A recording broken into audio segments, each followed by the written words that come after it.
అవిద్యానామంతస్తిమిరమిహిరద్వీపనగరీ జడానాం చైతన్యస్తబకమకరందశ్రుతిఝరీ దరిద్రాణాం చింతామణిగుణనికా జన్మజలధౌ నిమగ్నానాం దంష్ట్రామురరిపువరాహస్య భవతి శుక్లాంబరధరం విష్ణుం శశివర్ణం చతుర్భుజం ప్రసన్నవదనం ధ్యాయేత్ సర్వవిఘ్నోపశాంతయే. వందే గురుపదద్వంద్వమవాంగ్మానసగోచరం రక్తశుక్లప్రభామిశ్రమతర్క్యం త్రైపురం మహః. నారాయణం నమస్కృత్య నరం చైవ నరోత్తమం దేవీం సరస్వతీం వ్యాసం తతో జయముదీరయేత్. పవిత్ర ప్రకృతిలో 2011లో ఉంటాను. ఇక్కడ రాత్రిపూట హాయిగా శయనించి పొద్దుటే కాసేపు నడిచాను. నాకు అందువల్ల బాగా గుర్తు ఇక్కడ ఈ ప్రాంతంలో. తులసి మొక్క కూడా పక్కనే ఉంది కాబట్టి ఇది తులసివనం. అదృష్టవశాత్తు ఈ తులసివనం నిజమైన తులసివనం, ఒక్క గంజాయి మొక్క కూడా లేదు. సాధారణంగా తులసివనంలో గంజాయి మొక్క మొలవకుండా చూడాలని శాస్త్రం అన్నమాట. ఇంతమంది పరమ భక్తుల మధ్యలో మనం తులసి వైభవం గురించి చెప్పుకుంటున్నాం. వైభవము అంటే అర్థం ఏంటంటే విభుడు అంటే రాజు. విభుని లక్షణం వైభవం అంటే ది రూలింగ్ ఆఫ్ తులసి అని అర్థం అనమాట. తులసి వైభవం అంటే తులసి యొక్క ప్రభుత్వం. తులసి లోకాన్ని పరిపాలిస్తుంది. ఎలా పరిపాలిస్తుంది, ఎవరికి ఇష్టం, ఎవరికి అనిష్టం, అసలు దాని ఆవిర్భావం ఏమిటి, వీటి గురించి దేవీ భాగవతం, బ్రహ్మ వైవర్త పురాణం, పద్మపురాణం, విష్ణు పురాణం అన్నిటిలో ఎంతో కొంత ఉంటుంది. బాగా ఎక్కువగా దేవీ భాగవతం, బ్రహ్మవైవర్త పురాణాల్లో ఉంది. కొంతమంది దేవతలకి తులసి అంటే చాలా ఇష్టం, కొంతమందికి అది పూర్తిగా విరుద్ధం. అది కూడా తెలుసుకుని అర్చన చేస్తే అందుకే తగిన ఫలితం పొందుతాం. కొన్ని చాలా అద్భుతమైన పదార్థాలే, కానీ మన శరీరానికి అవి పడకపోవచ్చు. మధురంగా జీడిపప్పులు వేసి తీపి బాగా వేసి పాయసం తయారు చేశారు. తినడం అంటే ఇష్టమే, కానీ మరి లోపల అప్పటికే చక్కెర కర్మాగారం నిర్మించుకున్న అదృష్టవంతులు ఉంటారే, వాళ్ళకి పాయసం పనికిరాదుగా. మరి అంటే అది తీపి ఎలా అయితే మధుమేహ వ్యాధిగ్రస్తులకి, షుగర్ పేషెంట్లకి నిషిద్ధమో, ఇంత పవిత్రమైన తులసి కూడా ఒక్క దేవతకి నిషిద్ధం. అటువంటివి మనం ఇవాళ తెలుసుకుందాం. గణేశ జననీ దుర్గా రాధా లక్ష్మీ సరస్వతి మహాకాళీతి విఖ్యాత ఏతే పంచప్రకృతయ అని దేవీ భాగవతంలో నవమస్కంధంలో ఉంది ఒక శ్లోకం. ఒకప్పుడు అమ్మవారు తన శక్తిని 5 భాగాలు చేసుకుంది. అమ్మ అంటే శక్తి అని అర్థం అనమాట. ఈ సృష్టి అంతా నడుస్తోందంటే ఈ సృష్టి నడవడానికి ఏదో ఒక శక్తి మూల కారణం అయి ఉండాలి. మన శరీరంలో శక్తి లేకపోతే ఏ పని చేయలేము. ఆఖరికి దైవం లేదన్నవాడు కూడా శక్తి లేదు అని అనలేడు, ఎందుకంటే శక్తి లేకపోతే పని చేయలేడు కనుక. దాన్ని ఇంగ్లీష్లో మనం పవర్ అంటున్నాం, అదే అమ్మవారు అని అర్థం అనమాట. అందుకే వాడికి మహాశక్తి, వాడి మామూలు కాదు. జగత్తంతా అన్ని రకాల కార్యక్రమాలు చేయడానికి నిండి ఉన్న ఒకానొక దివ్యమైన శక్తిని మహాశక్తి అంటారు. ఆ మహాశక్తి 5 రూపాలు ధరించింది. అందులో మొదటిది గణపతిని కన్న తల్లి దుర్గ, గణేశ జనని దుర్గ. రెండోది రాధ, మూడోది లక్ష్మీ, తర్వాత సరస్వతి, ఆపై మహాకాళీతి విఖ్యాత. మహాకాళి అనే పేరుతో అమ్మవారు 5వ రూపం ధరించింది. వీటిని ఏతే పంచప్రకృతయ, 5 ప్రకృతులు అన్నారు. మన శరీరంలో కూడా ఈ ప్రకృతులు ఉన్నాయి. ఇవి ఎటువంటివి అంటే, పుట్టడం ఒక ప్రకృతి, పుట్టిన తర్వాత ఈ శరీరాన్ని పెంచుకోవడం రెండో ప్రకృతి. ప్రతి వ్యక్తి తనకి ఇష్టం ఉన్నా లేదా ఏదో ఒక జన్మో ఏదో కులంలోనో మతంలోనో జంతువుగానో పక్షిగానో పుడతాడు. పుట్టాక తన శరీరాన్ని బాగా అభివృద్ధి చేసుకోవాలిగా. ఈ అభివృద్ధిని చేసుకోవడాన్ని రెండవ ప్రకృతి అంటారు. అంటే జీవలక్షణం అని అర్థం. ప్రకృతి అంటే జీవికి కొన్ని లక్షణాలు ఉన్నాయి. పుట్టడం, శరీరాన్ని పోషించుకోవటం, పోషించుకున్న తర్వాత శరీరాన్ని అప్పుడప్పుడు క్షీణింప చేసుకోవటం. మనం అవునన్నా కాదన్నా అనారోగ్యాలు వస్తున్నాయి కదా, నీరసం అనేది ఒక లక్షణం వస్తుంది కదా. దీనికి అసలు పేరు లయము అని అర్థం అనమాట. లయము అంటే శరీరము ఏదో ఒక కారణముతో క్షీణించుట అని. మంచి లావుగా ఉన్నవాడు కూడా హఠాత్తుగా జ్వరం వచ్చి బక్క చిక్కిపోతాడు. నేను ఎడదాకా బలి ఉన్నారండి, మిమ్మల్ని గుర్తుపట్టలేకపోయామని అంటున్నాం కదా. కాబట్టి క్షీణించిపోవటం అనేది మూడవ లక్షణం. ఇంకా నాలుగవది ఏమిటనమాట, ఎక్కడి నుంచి వచ్చామో అక్కడికి తరచుగా వెడుతూ ఉండడం. మీరంతా భారతదేశం నుంచి ఇక్కడికి వచ్చారని నేను అనుకుంటున్నాను. ఇక్కడే పుట్టిన వాళ్ళని పక్కన పెడితే తరచుగా ఎంత కాదనుకున్నా ఇక్కడ ఎంత సంపాదించినా మా ఇండియా వెళ్ళామండి, చక్కగా మందని అగ్రహారం వెళ్ళామండి, అబ్బా అక్కడ మీ భాగవతం విన్నామండి అంటే అదో తృప్తి. వెళ్ళకపోతే మనస్సుకి ఏదో ఒక అశాంతి. ఈ వెనక్కి వెళ్ళడానికి తిరోధానం అని పేరు. ఇది నాలుగవ లక్షణం, జీవలక్షణం అనమాట. ఇది ఎన్ని వైభవాలు ఉన్నా మళ్ళీ ఇంటికి వెళ్ళబుద్ధేస్తుంది. ఇప్పుడు ఇక్కడికి వచ్చాం, ఇక్కడ వీళ్ళు హాయిగా పిండి వంటలతో కాసేపునాక భోజనం పెడతారు అనుకోండి. మీకు ఎన్ని పిండి వంటలు పెట్టినా అయిపోగానే ఇంక వెళ్ళొస్తామని, ఇంటికి పోతామని అంటారు. విశ్రాంతికి అక్కడికే వెళ్ళాలనిపిస్తుంది. ఇది కూడా జీవలక్షణంలో నాలుగోది. దీనిని ఏమంటాం, తిరోధానము. ఇవన్నీ అయ్యాక శరీరం విడిచిపెట్టడం తప్పదు. విడిచిపెట్టాక మళ్ళీ తిరిగి రాకూడదని కొందరు కోరతారు, మళ్ళీ రావాలని కోరతారు. దీనికి అనుగ్రహము అని పేరు. ఈ 5 జీవలక్షణములు ఇదే లలితా సహస్రనామంలో వరుసగా సృష్టికర్త్రి బ్రహ్మరూప, గోప్త్రి గోవిందరూపిణి, సంహారిణి రుద్రరూప, తిరోధానకరీశ్వరి, సదాశివానుగ్రహద, పంచకృత్య పరాయణ. అమ్మవారు 5 పనులు ఎప్పుడూ చెయ్యాలి అని సంసిద్ధంగా ఉంటుంది. పరాయణ అంటే ఏంటనమాట, ఎప్పుడూ సిద్ధంగా ఉండడం. ఇవాళ ఓ రోజు పని చేశాక మర్నాడు ఆలస్యంగా చేయటం కాదనమాట. సర్వకాల సర్వావస్థలలో నేను ఈ పని చేస్తాను అని సిద్ధంగా ఉంటుంది ఆవిడ. అందుకని పంచకృత్య పరాయణ. అందులో సృష్టికర్త్రి పుట్టిస్తోంది. అప్పుడు ఆవిడ ఎలా ఉంటుందంటే బ్రహ్మరూపంలో ఉంటుంది. సృష్టికర్త్రి బ్రహ్మరూప, సృష్టి చేయునప్పుడు బ్రహ్మరూపంలో ఉండనిది. గోప్త్రి తిండి పెట్టి పోషిస్తోంది. అప్పుడు గోవింద రూపిణి, గోవిందుడి రూపంలో విష్ణు రూపంలో ఉంటుంది. సంహారిణి క్షీణింపజేసేస్తోంది, తిరిగి వెనక్కి తీసుకుంటుంది, వీడిని చంపుతోంది. ఆ చంపడం అంటే ఇందాక చెప్పాక నీరసం రావడం మొదలైనవి. అప్పుడు ఆవిడ రుద్ర రూపంలో ఉంటుంది. మళ్ళీ ఎక్కడి నుంచి వచ్చాడో అక్కడికి తీసుకెళ్ళడానికి తిరోధానము. పురోధానం అంటే ముందుకు పోవడం, తిరోధానం అంటే వెనక్కి వెళ్ళడం. అదే దానము అన్న గమనం అన్న అంతే, తిరోగమనం అన్న అదే అర్థం. అప్పుడు ఈశ్వరీ రూపంలో ఉంటుంది. ఇక వీడు భూమికి రాకుండా అనుగ్రహమైన ఇస్తోంది, లేదా వీడు చేసిన మంచి పనికి తగిన ఉత్తమ జన్మ ఇస్తోంది, లేదా చేసిన పాపాలకు అనుగుణంగా నీచ జన్మైన ఇస్తోంది. దీనికి అనుగ్రహం. అప్పుడు ఆవిడ సదాశివ రూపంలో ఉంటుంది. అందుకే సదాశివ అనుగ్రహద. ఇవి పంచకృత్యాలంటే. ఈ పంచకృత్యాలు చేసే వాటిల్లో రాధారూపం ఉన్నదే ఇది నిజమైన పోషక రూపం. మనలందరినీ పరిపాలిస్తున్న ఒకనొక ప్రేమైక తత్వం రాధ. అందుకే రాధ వంటి ప్రేమస్వరూపిణి మరొకరు లేరు. ఇప్పటికి కూడా రాధాకృష్ణులు తలుచుకుంటున్నాం, కానీ ప్రేమ విషయంలో ఇంకెవ్వరిని తలుచుకోం. చీటికి వాటికి ఎంతమంది కవులు మాట్లాడితే రాధో కృష్ణ రాధాకృష్ణ అని రాసి పారేశారు.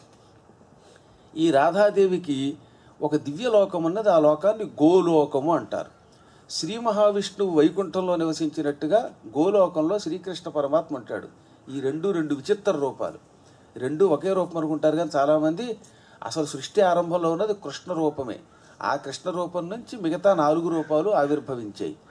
గోలోకంలో ఉన్న శ్రీకృష్ణుడికి కొంతమంది పరివారం ఉన్నారు. సుధాముడు, శ్రీరాముడు మొదలైనటువంటి వాళ్ళు.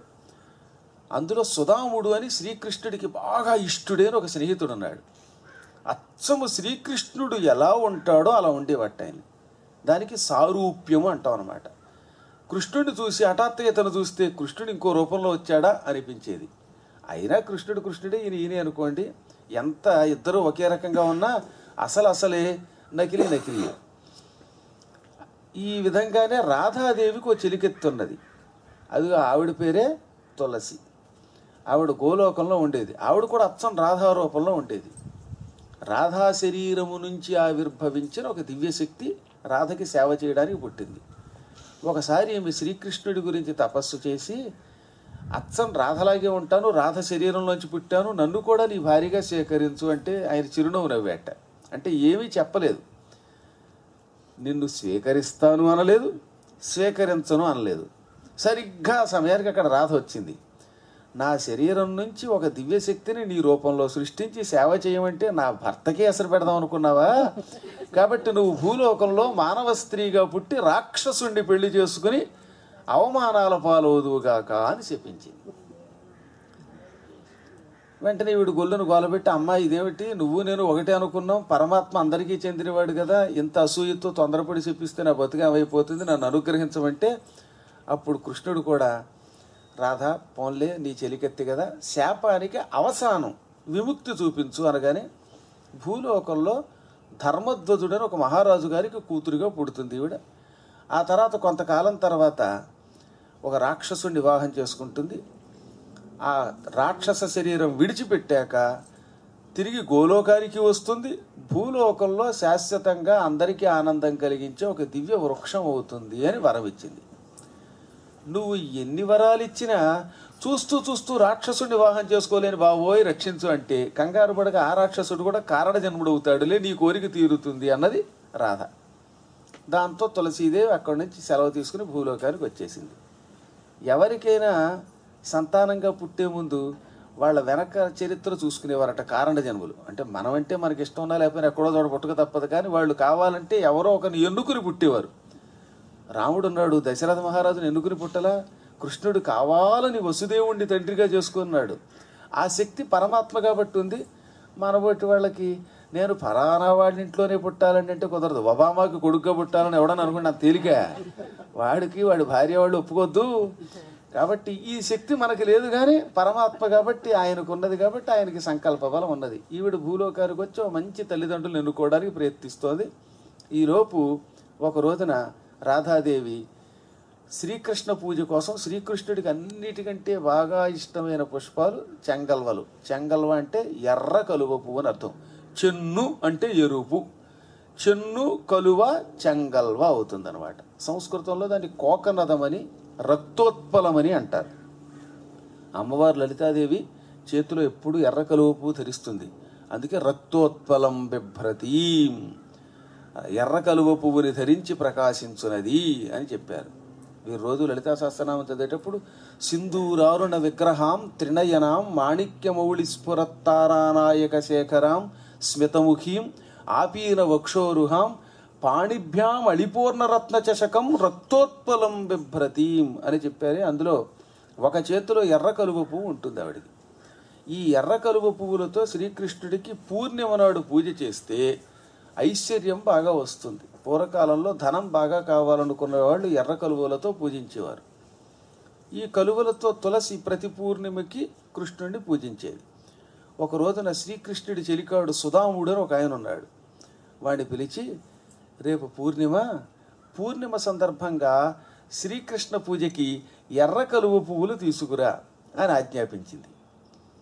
ఏదో కారణంతో వాడు మర్చిపోయాట. అప్పుడప్పుడు ఈ మరుపు అనేది ఒకటి ఉంటుందిలేండి. ఫోన్ చేద్దాం అనుకుంటారు, మర్చిపోతారు. అరే చేద్దాం అనుకున్నానండి, మర్చిపోయామండి, ఈలోపు మీరు మా ఇంటికి వచ్చేసారని అండల్లా మనమే. ఇది సృష్టి రహస్యం ఇదనమాట. అంటే ఆనాడు కూడా ఉంది. సాక్షాత్తు సుధాముడికే మరుపు ఉందంటే ఇంకా మనలాంటి వాళ్ళం మర్చిపోవడంలో పెద్ద ఆశ్చర్యం ఏమున్నది. దాంతో పువ్వులు తేలేదు. రాధాదేవికి ఆగ్రహం వచ్చింది. ఆవిడకి ఆగ్రహం వచ్చింది అంటే అది నటన, గుర్తుపెట్టుకోండి. మనకు మళ్ళీ కోపాలు కావు. మనం చిన్న చిన్న వాటి కోపగిస్తాం. గట్టిగా కాఫీ అడిగితే ఇవ్వకపోతే చీ చా అంటాం. కానీ వాళ్ళు ఆగ్రహిస్తే లోకానికి ఒక శ్రేయస్సు చేకూర్చడం కోసం అవుతుంది అన్నారు. మహాత్ముల కోపం లోక శ్రేయస్సు, పాపాత్ముల కోపం వాడికి చుట్టుపక్కల వాడికి కూడా ప్రమాదం. ఆవిడ వెంటనే కోపగించి, చెప్పిన పని చెప్పినట్టు సక్రమంగా చెయ్యక కార్తీక పూర్ణిమ పూజకి విఘాతం కలిగించావు, పాడు చేసావు గనక నువ్వు భూలోకంలో రాక్షసుడివై పుట్టు అని శపించింది. వెంటనే వాడు గొల్లును గోలపెట్టి శ్రీకృష్ణుడికి నీకు దూరం ఎలా ఉంటాను తల్లో అని ఏడ్చాడు. కంగారు పడకు, నా చెలికెత్తి తులసిని శాపం పెట్టి భూలోకానికి పంపాను. నువ్వు కృష్ణాంశ స్వరూపుడివి, ఆమె నా అంశ. నువ్వు రాక్షసుడివై పుట్టి తులసికి భర్త అవుతావు. ఆ తర్వాత శాప విముక్తి పొంది తిరిగి మీ ఇద్దరు నా లోకానికి వస్తారు. ఇందుకే నిన్ను తొందరపడి శపించాను, నువ్వు భూలోకంలో రాక్షసుడివై పుట్టుదువుగాక అన్నది. అదిగో అప్పుడు ఈ సుధాముడు అనేవాడు భూలోకంలో జలంధరుడనే ఒకనొక రాక్షసుడికి కొడుగ్గా పుట్టాడు. అతనికి శంఖచూడు అని పేరు పెట్టారు. శుక్రాచార్యుడి దగ్గర విద్యలు నేర్చుకున్నాడు, మంత్రోపదేశం పొందాడు. ఒకనాడు శుక్రాచార్యుడు ఎప్పటికప్పుడు దేవతలు మనల్ని జయిస్తున్నారు, దేవతల నుంచి రాక్షసుల్ని రక్షించడానికి నీలాంటి వాడు సమర్థుడు నాయకుడు కావాలి, నీకు మృత్యువు లేకుండా వరం కావాలి, అది కావాలంటే బ్రహ్మ కోసం తపస్సు చెయ్యి, వెళ్ళి మందర పర్వతం అనే ఒక పర్వతం ఉన్నది, అక్కడ కూర్చొని తపస్సు చెయ్యి అనగానే, మందర పర్వతం అంటే ఇప్పుడు మనకి మలేషియాలో ఉంది, అది అక్కడికి పోయి తపస్సు చేసుకో అన్నట్ట. ఈయన వెళ్ళాడు. శంఖచూడు బ్రహ్మ కోసం కఠోర దీక్షతో మహాతపస్సు చేశాడు. 100 దివ్య సంవత్సరాలు తపస్సు చేస్తే బ్రహ్మ ప్రత్యక్షమై ఏం వరం కావాలో కోరుకోమన్నాడు. నాకు మరణం లేని వరణం కరుణించు విధాత అన్నట్టు. ఇది మాత్రం కుదరదు నాయనా, ఎవడైనా భూలోకంలో పుట్టాక చచ్చి తీరవలసింది, ఇవాళ కాకపోతే రేపైనా. అది భూమి లక్షణం. అది భూమి అంటే పుట్టడం, పెంచడం, నాశనం చేయటం అనే 3 లక్షణాలతో ఉంటుంది. అది ఈ త్రికార్యాలు జరగకుండా కుదరదు, ఇంకేదైనా వరం కోరుకున్నాడు ఆయన. మృత్యుర్ జన్మవతాం వీర దేహేన సహజాయతే అద్యవాబ్ద శతాంతేవా మృత్యుర్వై ప్రాణినా ధ్రువం. మహావీర, జన్మవతాం అంటే జన్మించిన వాడికి మృత్యు మరణము ధ్రువం తప్పదు. పుట్టాడు అంటే వాడికి చావు తప్పదు. దేహేన సహజాయతే అన్నాడు పైగాది.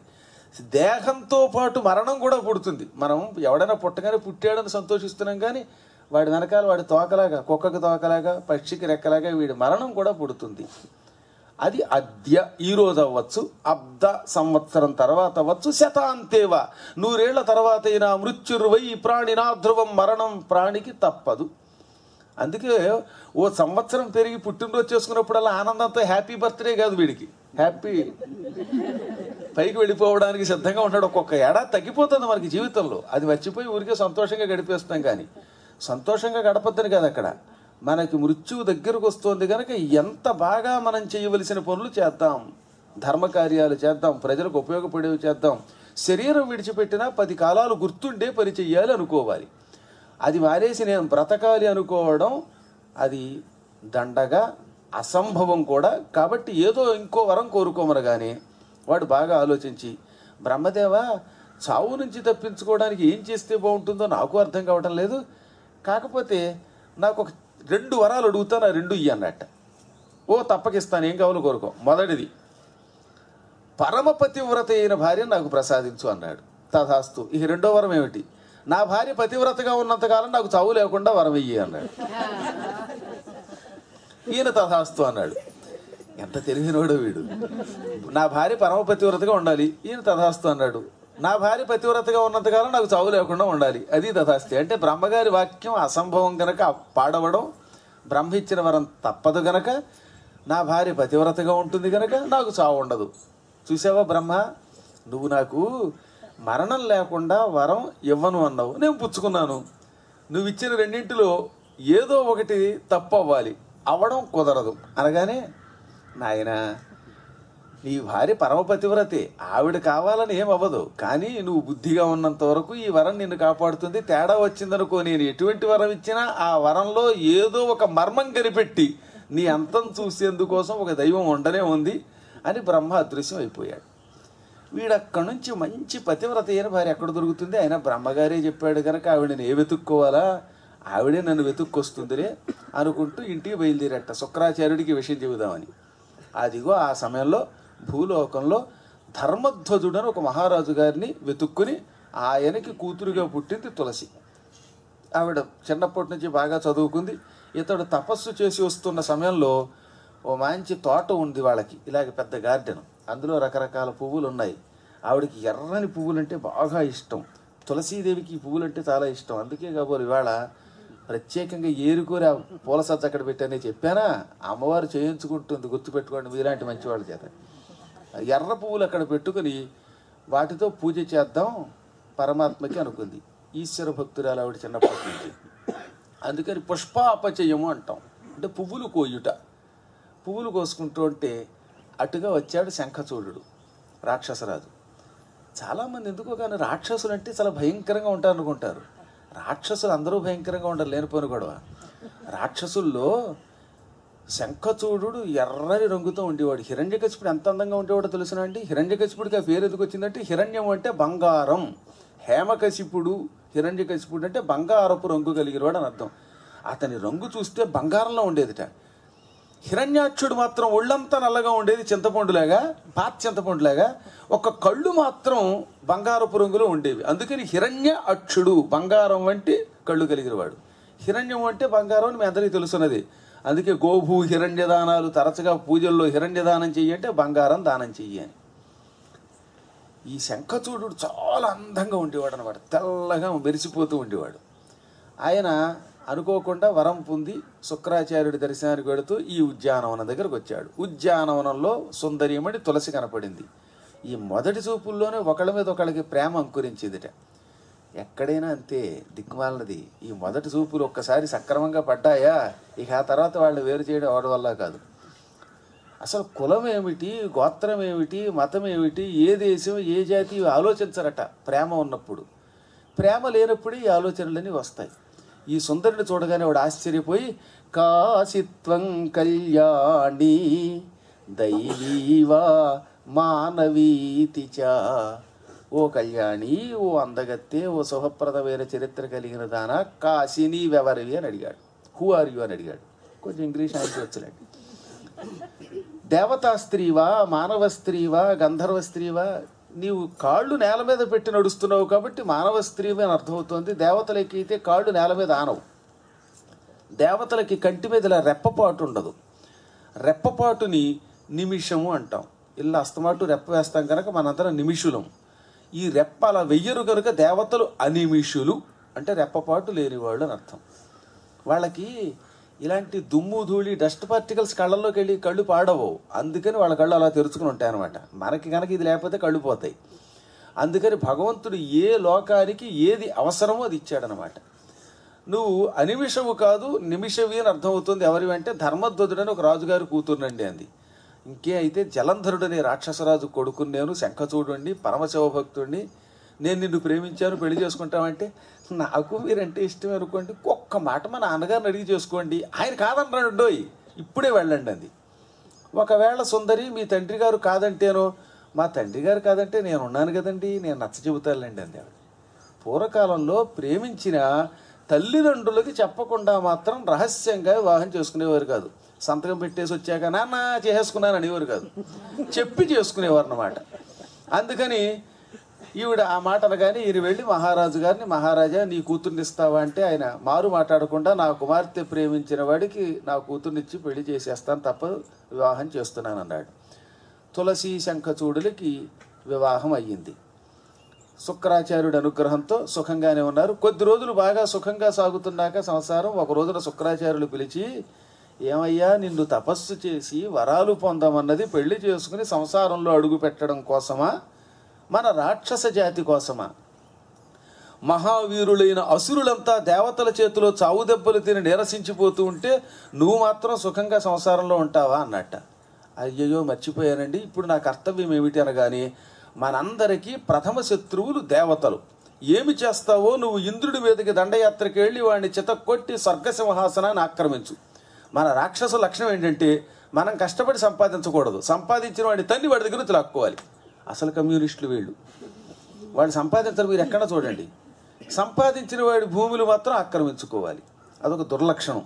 కాబట్టి ఆ పని చేయమనగానే ఇష్టం లేదు నిజానికి శంఖచూడుడికి. అది మనం కష్టపడి మనం కూడా సామ్రాజ్యాభివృద్ధి చేసుకోవాలి, కానీ ఎవడి సామ్రాజ్యమో కూలగొట్టడం ఎందుకండి అన్నట్ట. నేను గురువు గారిని చెప్పాను అలా చెయ్యి అన్నాడు శుక్రుడు. ఇంకా గురువుగారి ఆజ్ఞని కాదనలేక స్వర్గం మీదకి దండయాత్రకి వెళ్ళాడు. మహాపరాక్రమవంతుడు, పైగా బ్రహ్మవరాలు ఉన్నాయి కనుక ఇంద్రుడు కకావికలై ఓడి పారిపోయాడు. 27 సంవత్సరాలు ఇంద్రుడు అడవులలో బోయవాళ్ల పల్లెలలో గుడిసెలలో తలదాచుకున్నట్టు. పాపం తిండి లేక తెప్పలేక, సరిగ్గా యజ్ఞాలు లేవు, యజ్ఞాలు లేక భోజనం లేదు, అమృతం లేదు, వేళకింత కాఫీ ఇచ్చే దిక్కు లేదు. అక్కడేమో మీరు లేరు, దాంతో మధ్యాహ్నం పూట లంచ్ లేదు టెన్షన్గా. గిజగిజలాడిపోయి మహాబాధపడిపోయి ఒకనాడు దేవతలందరినీ వెంట పెట్టుకుని బ్రహ్మ దగ్గరికి వెళ్ళి నమస్కరించి, బ్రహ్మదేవ ఏమిటి దురదృష్టం, హాయిగా సుఖంగా స్వర్గంలో ఉండేవాళ్ళం. చూడు ఆ శచీదేవిని, ఎండకన్నెరుగని ఇంద్రుని ఇల్లాలు పలు పంచలను జాలిబడియనేడు, కలిమిగారాబు బిడ్డలు జయంతాదులు శబరార్భకుల వెంట చనిరినేడు, త్రిభువన సామ్రాజ్య విభవంబు కోల్పోయి దేవేంద్రుడడవుల తిరిగనేడు. ఎండమొహం ఏనాడు చూసి ఎరగని ఇంద్రుడి భార్య శచీదేవి ఇవాళ ఎక్కడుండాలో తెలియక ఎండలో పడితే శరీరం మాడిపోతూ ఉంటే బోయపల్లిలోకి వెళ్ళి ఆడవాళ్ళని బతిమాలుకుని, ఏమండి మీ ఇంట్లోకి రానివ్వకపోతే రానివ్వకపోయారు, హోమ్లెస్ నీడ్ వర్క్ అని బోర్డు పెట్టుకుని నేను తిరగలేను, అందుకని మీ అరుగు మీద, పూర్వం ఇంటికి అరుగులు ఉండేవి, చూరు కింద తల దాచుకుంటాను అని పలు పంచలను జాలిబడి ఎరేడు. ఎన్నో ఇళ్ల పంచల దగ్గర చేరి నీరసించిపోతోంది, దీనస్థితిని అనుభవిస్తోంది. గారంగా పెరిగిన ఇంద్రుడి కొడుకులు జయంతుడి వంటి వాళ్ళు బ్రతకడానికి ఏదో ఒక మార్గం ఉండాలి గనక బోయ పిల్లలతో పాటు నెత్తి మీద ఏకలు పెట్టుకుని కుర్రోహు కుర్రని బతుకుతున్నారు. ఇక 3 లోకాలని పరిపాలించిన నా సంగతి చూడు ఇంద్రుణ్ణి, నా సామ్రాజ్య వైభవం కోల్పోయి అడవుల్లో తిరుగుతున్నాను. దుర్మార్గుడు శంఖచూడు విజృంభించాడు, మా రాజ్యమంతా లాక్కున్నాడు. మాకు రాజ్యం లేదు, ఇల్లు లేదు, ఆహారం లేదు, యజ్ఞాలు లేవు, చివరికి మేమంతా నశించిపోతున్నాం. దేవతలు నశించిపోతే భవిష్యత్తులో ఇక మీ త్రిమూర్తుల ధర్మమే నశిస్తుంది, రక్షించమనగానే నేనేమీ చేయలేను, వాడికి వరాలు ఇవ్వడం వరకే నా వంతు, సంహారం నాది కాదు. ఈ సంహార కార్యక్రమం అటు విష్ణువో ఇటు శివుడో చెయ్యాలి. ప్రస్తుతం విష్ణువు కూడా కొన్ని కారణాల చేత వాడిని చంపలేడు, వెళ్ళి ఈశ్వరుణ్ణి మీరంతా ప్రార్థించండి అన్నాడు ఆయన. వెంటనే దేవతలు శివుడి దగ్గరికి వెళ్ళారు, కైలాసం దగ్గరికి వెళ్ళారు. ఆ సమయంలో తాండవ నృత్యం చేస్తున్నాడు శివుడు పార్వతితో. వీళ్ళు హఠాత్తుగా నందీశ్వరుణ్ణి వాళ్ళని తోసుకుని లోపలికి వెళుతూ ఉంటే వాళ్ళు కర్రలు తిరగేసి చితక్ కొట్టేశారు దేవతల్ని. లోపల నృత్యం జరుగుతూ ఉంటే అనుమతి లేకుండా వెళ్ళిపోతారా అని వెంటనే వీళ్ళు చని కైలాసద్వారము చేరి కుయ్యో ముర్రో అనే శబ్దం బాగా పోతన గారికి ఇష్టం. కుయ్యి అంటే మొర అన్నమాట. బావో రక్షించు రక్షించు అని అరిచారట. మేము ప్రాణం పోయి ఏడుస్తూ లోపలికి అడుగు పెడుతూ ఉంటే కాపలా వాళ్ళు లోపలికి రానివ్వకుండా కొట్టేస్తున్నారు, పరమేశ్వర రక్షించమనగానే ఆయన తాండవ నృత్యం ఆపి సతీ సమేతంగా బయటకు వచ్చి, నాయనలారా వాళ్ళని కొట్టకండి, అసలే ఇప్పటికే కష్టాల్లో ఉంటే మళ్ళీ మీరు కూడా వాళ్ళని లోపలికి వస్తున్న వాళ్ళని కొట్టేస్తున్నారంటే ఏం చేయమండి, దౌర్జన్యంగా మమ్మల్ని గంటుకు లోపలికి వెళ్ళిపోతున్నారండి వీళ్ళు, అది ధర్మ విరుద్ధం కదా అన్నారట. సరే పరమేశ్వరుడు జాలిపడి వాళ్ళని నిమిరి కష్టం కాస్త తొలగించి, ఇంతకీ మీ కష్టం ఏమిటన్నాడు. ఏమిటంటావు, ఏమిటి స్వామి మెల్లిగా మాట్లాడతావు, అన్నీ తెలుసుండి శంఖచూడు మమ్మల్ని తరిమి వేశాడు, దాంతో దిక్కు మొక్కు లేక అల్లాడిపోతున్నాం, రక్షించమనగానే ఆ క్షణమే దేవతలకి నేను నాయకత్వం వహిస్తాను, నా ప్రమథగణాలతో వస్తున్నాను, శంఖచూడుని వధిస్తానన్నాడు ఆయన. వాళ్ళతో బయలుదేరాడు. వచ్చి కురుక్షేత్ర భూమి దగ్గరాగి శంఖచూడుడికి ముందు సందేశం పంపాడు. నాయన శంఖచూడ, దేవతల రాజ్యం వాళ్ళకి ఇచ్చేయి, లేదా నాతో యుద్ధం చెయ్యి. యుద్ధం చేసి అన్యాయంగా పాడైపోవడం కంటే ధర్మ ప్రకారంగా నీ భూలోక రాజ్యం నువ్వు పరిపాలించుకుని స్వర్గరాజ్యం వాళ్ళకి ఇచ్చేయి అంటే వాడు అప్పుడు మూర్ఖత్వం వచ్చేస్తుంది. ఇక ఒకసారి రాజ్యం జయించాక ఇమ్మంటే ఇస్తారటండి, ఆక్రమించుకున్నాక చైనా వాళ్ళు మన మానస సరోవరం ఆక్రమించారు, ఇప్పుడు ఇమ్మంటే ఇస్తారా? అలాగే నేను ఇవ్వను పొమ్మను, ఎవడైనా సరే యుద్ధం చేస్తానన్నట్టు ఆయన. దాంతో శివుడికి శంఖచూడికి ఘోర యుద్ధం ప్రారంభమైంది. అప్పటికి తులసి అననే అంది, పరమేశ్వరుడితో యుద్ధం ఎందుకండి, మన రాజ్యం మనకు ఉంది కదా చాలు, మా నాన్నగారి రాజ్యం మీ నాన్నగారి రాజ్యం భూలోకంలో చాలదా, మనకెందుకు ఈ దురాక్రమణ అంటే వినలేదు. నువ్వు ఉండగా నాకేమిటి, అబ్బే నువ్వే నాకు రక్ష, నువ్వు పతివ్రతగా ఉన్నంతకాలం నన్ను ఎవడో చంపలేడు, శివుడు కాదు కదా ఇంకో విష్ణువు ఏం చేయలేడు, నేను నిశ్చింతగా వెళ్ళిపోతున్నాను అన్నాడు ఆయన. వెళ్ళి రండి 100 సంవత్సరాల కాలం శివుడితో యుద్ధం చేసేటవాడు. అంత పూర్వం ఏ యుద్ధం అంత భీకరంగా జరగల. శివుడు ఎన్నిసార్లు శూలంతో పొడిచినా ఆ శూలం దెబ్బ కూడా వాడికి తగలడం లేదు. దాంతో ఈశ్వరుడు ఆశ్చర్యపోయి, ఓరి బ్రహ్మదేవ నువ్వు గొప్ప వరం ఇచ్చావు, వరం నువ్విచ్చి మధ్యలో మమ్మల్ని ఇలా గెంటుతున్నావా అనుకుని శ్రీ మహావిష్ణువుని పిలిచాడు. శ్రీమన్నారాయణ ఏం చేస్తావో ఈ శంఖచూడు నా చేతిలో చచ్చేలా చెయ్యి, నేను యుద్ధం మాని వెళ్ళకూడదు, కాబట్టి ఇప్పుడు ప్రస్తుతం ఉపాయముతో ఇతని భార్య పతివ్రతగా ఉన్నావంటే పాతివ్రత్యం చేర్చవలసిన బాధ్యత నీది అన్నట్టు. నేను చూసుకుంటాను, మీరు యుద్ధం కానివ్వండి అన్నాడు. ఆ క్షణమే అక్కడి నుంచి బయలుదేరి అచ్చం శంఖచూడు ఎలా ఉంటాడో అలా తయారయ్యాడు ఆయన. ఇంకా శంఖచూడు డిటో. ఇంటికి రాగానే తులసి ఆశ్చర్యపోయి కాళ్ళు కడిగి పూర్వం భర్తకి కాళ్ళు కడగడం అని ఒక ప్రక్రియ ఉండేది లేదు. అంచేత భర్త గారి కాళ్ళు కడిగి ఆ నీళ్లు నెత్తి మీద చల్లుకుని, ఏమండి యుద్ధంలోంచి ఎలా వచ్చేసారండి, శివుడు ఎలా వదిలేడండి అన్నది. తులసి, ఏం చెప్పమంటావు, నీ మీద నాకు వ్యామోహం కదా, నువ్వేమో యుద్ధం వద్దన్నావు కదా, భార్య మాట కాదన్నవాడు భర్త ఎలా అవుతాడు, అందుకని నేను శివుడికి నమస్కరించి యుద్ధం వద్దేమొద్దు, మీరు దారిని మీరు వెళ్ళిపోండి, స్వర్గరాజ్యం తిరిగి దేవతలకి ఇచ్చేస్తాను అని చెప్పి ఇక్కడికి వచ్చేసాను అన్నాడు. ఆవిడ ఆనందపడిపోయి, ఎంత మంచివారండి, భార్యని ఎంత ప్రేమిస్తున్నారండి, మీలాగా అందరూ భార్యని ప్రేమించి యుద్ధాలు మానేస్తే ఎంత బాగుండు అని. అమ్మయ్య, ఈశ్వరుడితో విరోధం పోయింది, దేవతలకి రాజ్యం ఇచ్చారు, ఇక మనం నిశ్చింతగా ఉండొచ్చు, నా మంగళసూత్రం గట్టిగా ఉంటుంది అనుకున్నది. ఇక అక్కడి నుంచి తన భర్తే అనుకుంది ఆవిడ. ఈయన కూడా అసలు భర్త కంటే ఇంకా బాగా నకిలీ భర్తలు బాగా నటిస్తారట. ఒక్కోసారి చూడండి, దొంగ నోట్లు ఉంటాయి, అవి దొంగ నోట్లు, అసలు దొంగ నోట్లు మామూలు ఒరిజినల్ నోటు కంటే కూడా ఇవి ప్రమాదకరంగా ఉంటాయి అన్నమాట. అలాగే స్వామివారు ఆమెతో ఎంతో ప్రేమగా ఉద్యానవనాల్లో తిరిగాడు, పర్వతాల మీద తిరిగాడు. ఒక్కసారి మారు రూపంతో ఆవిడతో కాపురం చేయడంతో ఈ పాతివ్రత్య శీలభంగం అవడంతో అక్కడ ఈశ్వరుడు వెంటనే శిరస్సుని ఖండించేశాడు శంఖచూడిది. శంఖచూడి తల తెగిపోయింది, రాక్షసులంతా సర్వనాశనం అయిపోయారు. ఇదేమీ ఈవిడికి తెలియదు, తన భర్తే అనుకుంటోంది విష్ణు అని.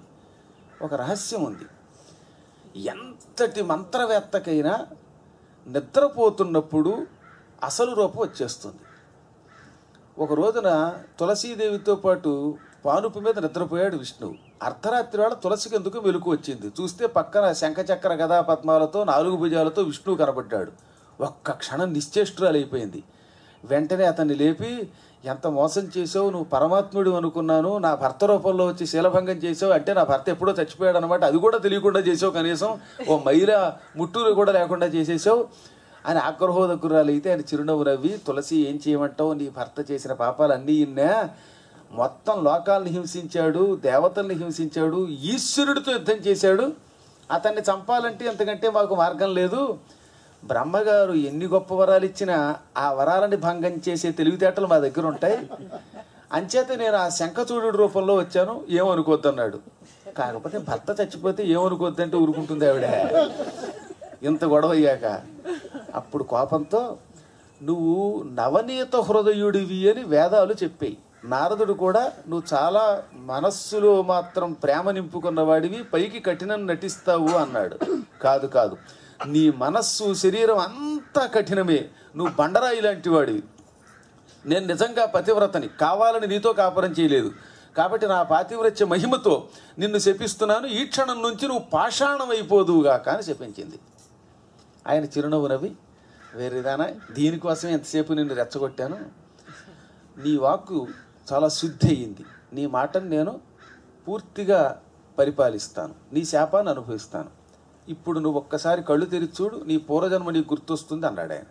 అప్పుడు గుర్తుకొచ్చి దేవుడికి, ఈ శంఖచూడు సుధాముడు తాను గోలోకంలో రాధాదేవి చెలికెత్తే తులసి, శాప విముక్తిలా జరుగుతుంది అని రాధ చెప్పింది, అది నిజమైందనుకుని, పరమాత్మ చాలా పెద్ద పొరపాటు చేశాను, తొందరపడి నిన్ను శపించాను, నువ్వు రాయి అయిపోతే లోకాలు ఎలా నిలబడతాయి అంటే, నీతో కాపురం చేసిన ఈ శరీరం భూలోకంలో రాయిగా వదిలిపెట్టేస్తాను, నా పరమాత్మ స్వరూపాన్ని తిరిగి గోలోకానికి పట్టుకుపోతాను, నీ శాపము నిజం అవుతుంది, నేను తిరిగి నా రూపము పొందుతాను, ఇక నువ్వు లోకానికి మహోపకారం చెయ్యాలి, అందుకే నేను రాధా కలిసి ఇంత గొప్ప లీల చేశాను, నాటకం ఆడాము, నువ్వు ఈ క్షణమే నీ శరీరాన్ని విడిచిపెట్టేయి, నీ శరీరము గండకి అనే పేరుతో నదిగా మారిపోతుంది, ఆ నదిలో నా శరీరాన్ని రాయిగా విడిచిపెడతాను, ఈ రాయి సాలగ్రామము అనే పేరుతో ప్రజలకి పూజార్హతని ఇస్తుంది, అందుకే ఇప్పుడు విష్ణుమూర్తి శరీరమే సాలగ్రామం అంటే. ఇక నీ తల వెంట్రుకలు భూలోకంలో అత్యంత పవిత్రమైన వృక్షాలుగా మారతాయి, అవి తులసి అనే పేరుతో మొక్కలుగా మారతాయి, వాటిని ప్రజలు పూజిస్తారు. ఇక నీ పాదాలకు ఉన్న గోళ్ళు భూలోకంలో ధాత్రి అనే పేరుతోటి వృక్షంగా మారుతుంది, అంటే ఉసిరి చెట్టు, నీ కాలిగోళ్ళేమో ఉసిరి చెట్టుగా, నీ తల వెంట్రుకలు తులసి మొక్కలుగా, నీ శరీరం నదిగా లోకానికి ఉపకారం చేస్తుంది, శరీరం విడిచిపెట్టే అన్నాడు. ఆ క్షణమే తులసి తన శరీరాన్ని విడిచిపెట్టింది. ఇప్పుడు నేపాల్లో పుట్టినది అదే అన్నమాట. వాళ్ళ అసలు సామ్రాజ్యం అంతా అక్కడే ఉంది, శంఖచూడుడిది. ఇప్పటికి కూడా నేపాల్లో శంఖచూడ సామ్రాజ్యం ఉంది. మీకు వీలుంటే పశుపతినాథ స్వామివారి ఆలయం దగ్గర ఆ ప్రాంతం అంతా వాళ్ళ సామ్రాజ్యమే. ఒకప్పుడు శంఖచూడు పరిపాలించాడు. శంఖచూడికి విగ్రహం ఉంది అక్కడ. చాలామంది వెడతారు తీర్థయాత్రలకి. ఏదో వెళ్ళాం, ఆ శివుడికి ఇలా దండం పెట్టాం, వచ్చేసాం అంతే. ఏమీ చూడకుండా వస్తే ఉపయోగం ఉంది? ఎంతసేపు ఎందుకు వస్తుందో తెలియదు కానీ మానవునికో లక్షణం, దేవుడి దర్శనం ఎప్పుడు అయిపోతుందో హోటల్లో పడిపోయి కాఫీలు తాగేద్దాం, ఇడ్లీలు తినేద్దాం, దోశలు 5-6 దోశలు ఇంట్లో వేసుకోరు, తిని మొహం మొత్తదో, అయినా అక్కడికి వెళ్ళాక కూడా మళ్ళీ తినాల్సిందే. కాబట్టి అదొక లక్షణం అంతే. యాత్రలకు వెళ్ళినప్పుడు అక్కడ ఏమి చూడాలో ముందు బాగా తెలుసుకుని బాగా పరిశీలించి చూసి తీరాలి అని శాస్త్రం అనమాట. అక్కడ శంఖచూడుడికి ఆలయం కూడా ఉంది, పశుపతినాథ ఆలయం దగ్గర ఆ సామ్రాజ్యం. అక్కడ తులసి శరీరం గండకి అనే పేరుతో పరవళ్ళు తొక్కుతూ నదిగా ప్రవహించింది. అద్భుతమైన దివ్య నది. ఎప్పుడు నేపాల్ వెళ్ళినా ఒక్కసారైనా గండకి నదిలో స్నానం చేయండి. ముఖ్యంగా ముక్తినాథ్ దగ్గర బాగా ఉంటుంది, చల్లగా ఉంటుంది. అయినా అందులో స్నానం చేస్తే సకల రోగాలు పోతాయి, చర్మ రోగాలు పోతాయి, కాంతి వస్తుంది, ఏదో తెలియని ఒక ఆనందం కలుగుతుంది. నదులలో స్నానం హాయిని ఇస్తుంది, ఆహ్లాదం ఇస్తుంది. అందులో శ్రీ మహావిష్ణువు ఆవిడ శాపవశాత్తు తాను పొందిన పాషాణ రూపాన్ని విడిచిపెట్టేశాడు. ఆ పాషాణములు శంఖచక్రాదులతో, ఛిద్రాలు అంటే రంధ్రాలతో సాలగ్రామాలనే పేరుతో ఎప్పుడు కూడా దొల్లు కూస్తూనే ఉంటాయి. మళ్ళీ సాలగ్రామాలు కూడా 3 రకాల సాలగ్రామాలు ఉన్నాయి. విష్ణు సాలగ్రామం, రుద్ర సాలగ్రామం, బ్రహ్మసాలగ్రామం అంటారు. ఈ 3 కూడా కొంచెం అనుభవజ్ఞుల ద్వారా చూసుకుని ఇళ్లలో పెట్టుకోవడం మంచిది. అసలు తీర్థం అంటే ఏమిటనుకుంటారు? గుడిలో తీర్థం ఇచ్చేటప్పుడు మొట్టమొదటి చెప్పే మంత్రమే సాలగ్రామ శిలావారి పాపహారి విశేషత ఆజన్మకృత పాపానాం ప్రాయశ్చిత్తం దినే దినే అకాల మృత్యు హరణం సర్వవ్యాధి నివారణం అని మంత్రం చెప్పేటప్పుడు ముందు సాలగ్రామ శిలావారి. అందుకే పూర్వం తీర్థం ఇచ్చేటప్పుడు ఆ తీర్థంలో ఒక సాలగ్రామ శిల పెట్టేవారు. సాలగ్రామ శిల మీద పడిన ఈ తీర్థమే పాపహారి, పాపములను హరించునది. విశేషత అన్నాడు పైగా. విశేషత అంటే 2 అర్థాలు. మహాపాపాలు, కొన్ని విశేష పాపాలు ఉన్నాయి, నోటితో చెప్పలేని మహాభయంకర పాపాలు మానవులు ఎప్పుడో ఒకప్పుడు చేస్తూనే ఉంటారట. ఈ పాపములను హరిస్తుందని ఒక అర్థం.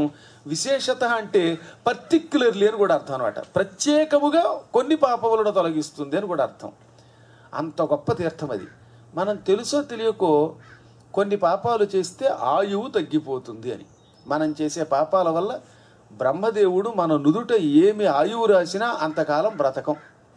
ఒక వ్యక్తి జాతకరీత్యా వీడు 85 ఏళ్ళు బతుకుతాడు అని ఉందనుకుందాం జాతక ప్రకారం. కానీ 85 ఏళ్ల లోపు కూడా చచ్చిపోవచ్చు. ఎందుకంటే మనం చేసే పనుల వల్ల. అందులో ముఖ్యంగా లోకద్రోహం చేసిన, బ్రహ్మహత్య చేసిన, శిశుహత్య చేసిన, చిన్నపిల్లలు తీసుకుపోయి అమ్మేసిన, ఒకళ్ళ చెప్పులు ఒకళ్ళు ధరించిన, వీటి వల్ల ఆయువు హరిస్తుంది. గుర్తుపెట్టుకుంటే తగదంజు చెప్పులు ధరియంప. పక్కవాడి చెప్పులు, బాత్రూమ్ చెప్పులను అందరూ అదే ధరిస్తూ ఉంటే కూడా ఆయువు తగ్గుతుందని చెప్పారు. అయ్యి బాబోయ్, ఎంత పని జరిగిందంటే ఇప్పుడు పురాణం విన్నారు కనుక ఆ పాపం పోతుంది, కంగారు పడకండి. ఇప్పుడు ఈ పాపానికి ప్రాయశ్చిత్తం ఏంటి? దీనివల్ల ఆయువు తగ్గిపోతుందిగా. ఈ ఆయువు తిరిగి రావడం కోసమని ఈ తీర్థం తీసుకోవాలి. అందుకనమాట అకాల మృత్యుహరణం అని మంత్రంలో చెప్పారు.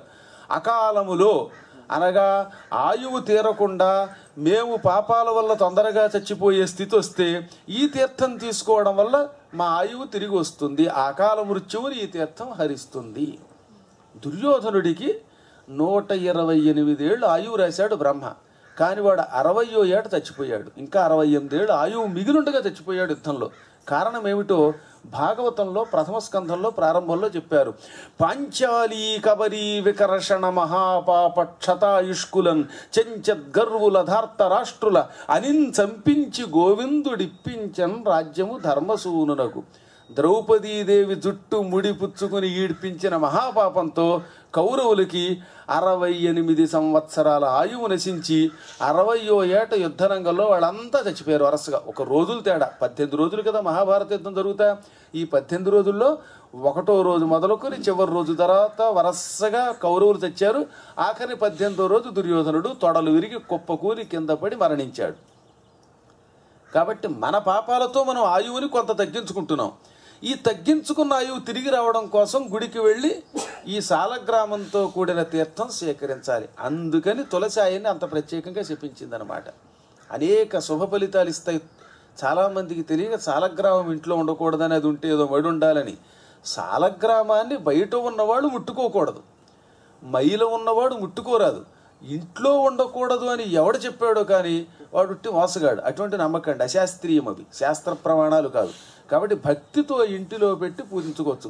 ఆడవాళ్ళు శివలింగం ముట్టుకోకూడదని ఎవడో చెబుతాడు. ఎక్కడుంది అది?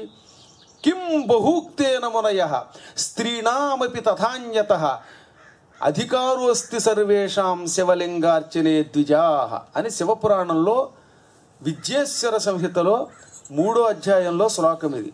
నందీశ్వరుణ్ణి కొంతమంది ఋషులు అడిగారు, ఏమండి శివలింగాన్ని ఆడవాళ్ళు కొందరు ముట్టుకోకూడదని, కొంతమంది ఎవరు పడితే వాళ్ళు ముట్టుకోకూడదని అంటున్నారు, శివలింగాన్ని ఎవరైనా ముట్టుకోవచ్చా ముట్టుకోకూడదా అని ఋషులంతా కలిసి నందిని అడిగారు. అడిగింది సాక్షాత్తు నందీశ్వరుణ్ణి.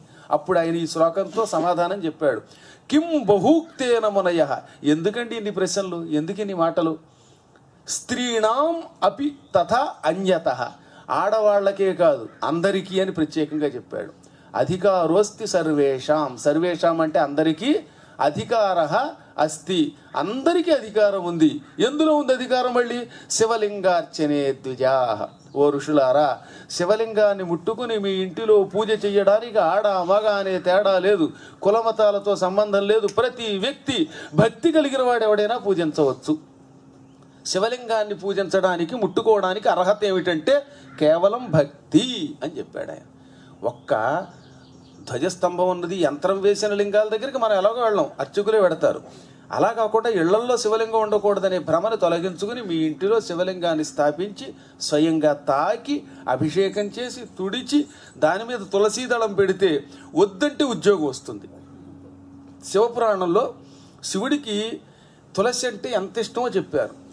ఎవరికైనా నిత్యం ఒక పని చేసి బతకాలనే కోరిక ఉంటే, పని చేసి బతకడం అంటే ఉద్యోగం అనమాట వాటి మాటలో చెప్పాలంటే, అలాంటి వాడు 40 రోజుల పాటు రోజు ప్రొద్దుటి పూట శివలింగాన్ని నీళ్లతో అభిషేకం చేసి తుడిచి విభూతి పెట్టి 108 తులసీ దళాలతో కానీ 27 తులసీ దళాలతో కానీ 9 తులసీ దళాలతో కానీ పూజిస్తే 41వ రోజు కల్లా ఉద్యోగం వెతుక్కుని వస్తుంది, మంచి ఉద్యోగం. అంత గొప్ప స్థితి చెప్పారు. కాబట్టి తులసి అంటే ఈశ్వరుడికి కూడా చాలా ఇష్టం, చాలా గొప్పదనమాట అది.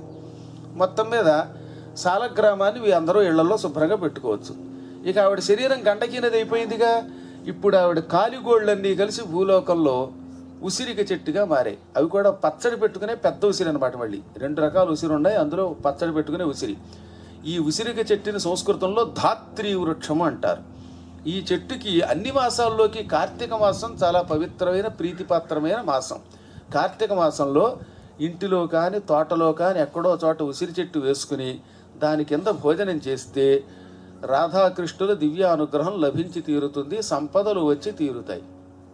ఎట్టి పరిస్థితుల్లో ఉసిరి చెట్టు కింద కొన్ని పనులు చేయకూడదు. ఏమిటది?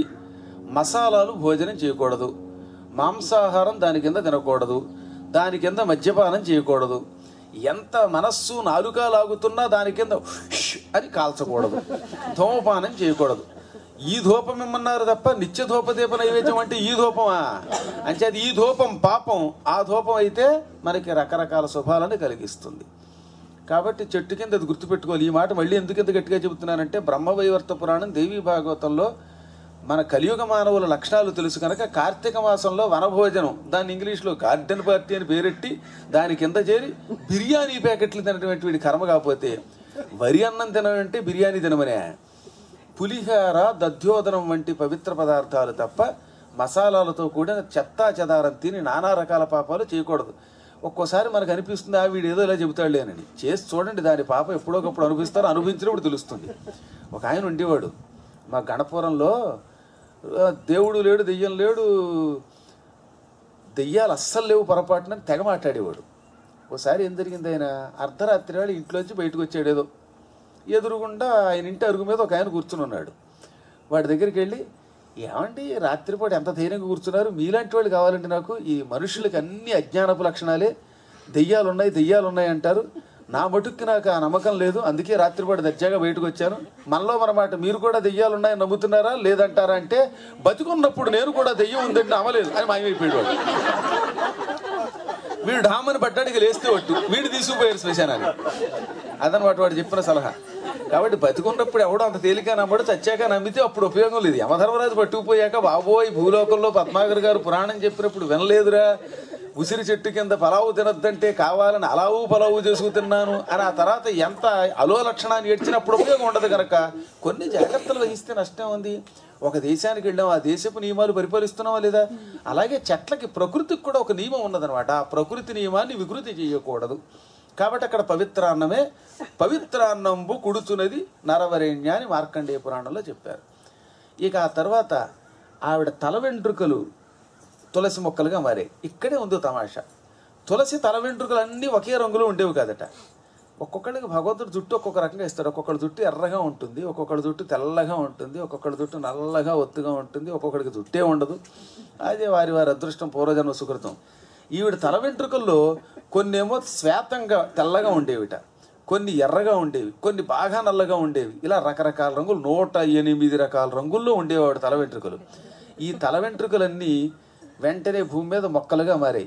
అవే శ్వేత తులసి, తెల్లని తులసి, రామ తులసి, కృష్ణ తులసి, విష్ణు తులసి, అర్క తులసి, సోమ తులసి, కుజ తులసి, మహేంద్ర తులసి, శచీ తులసి, ఇలా 108 ఉన్నాయి ఏకంగా.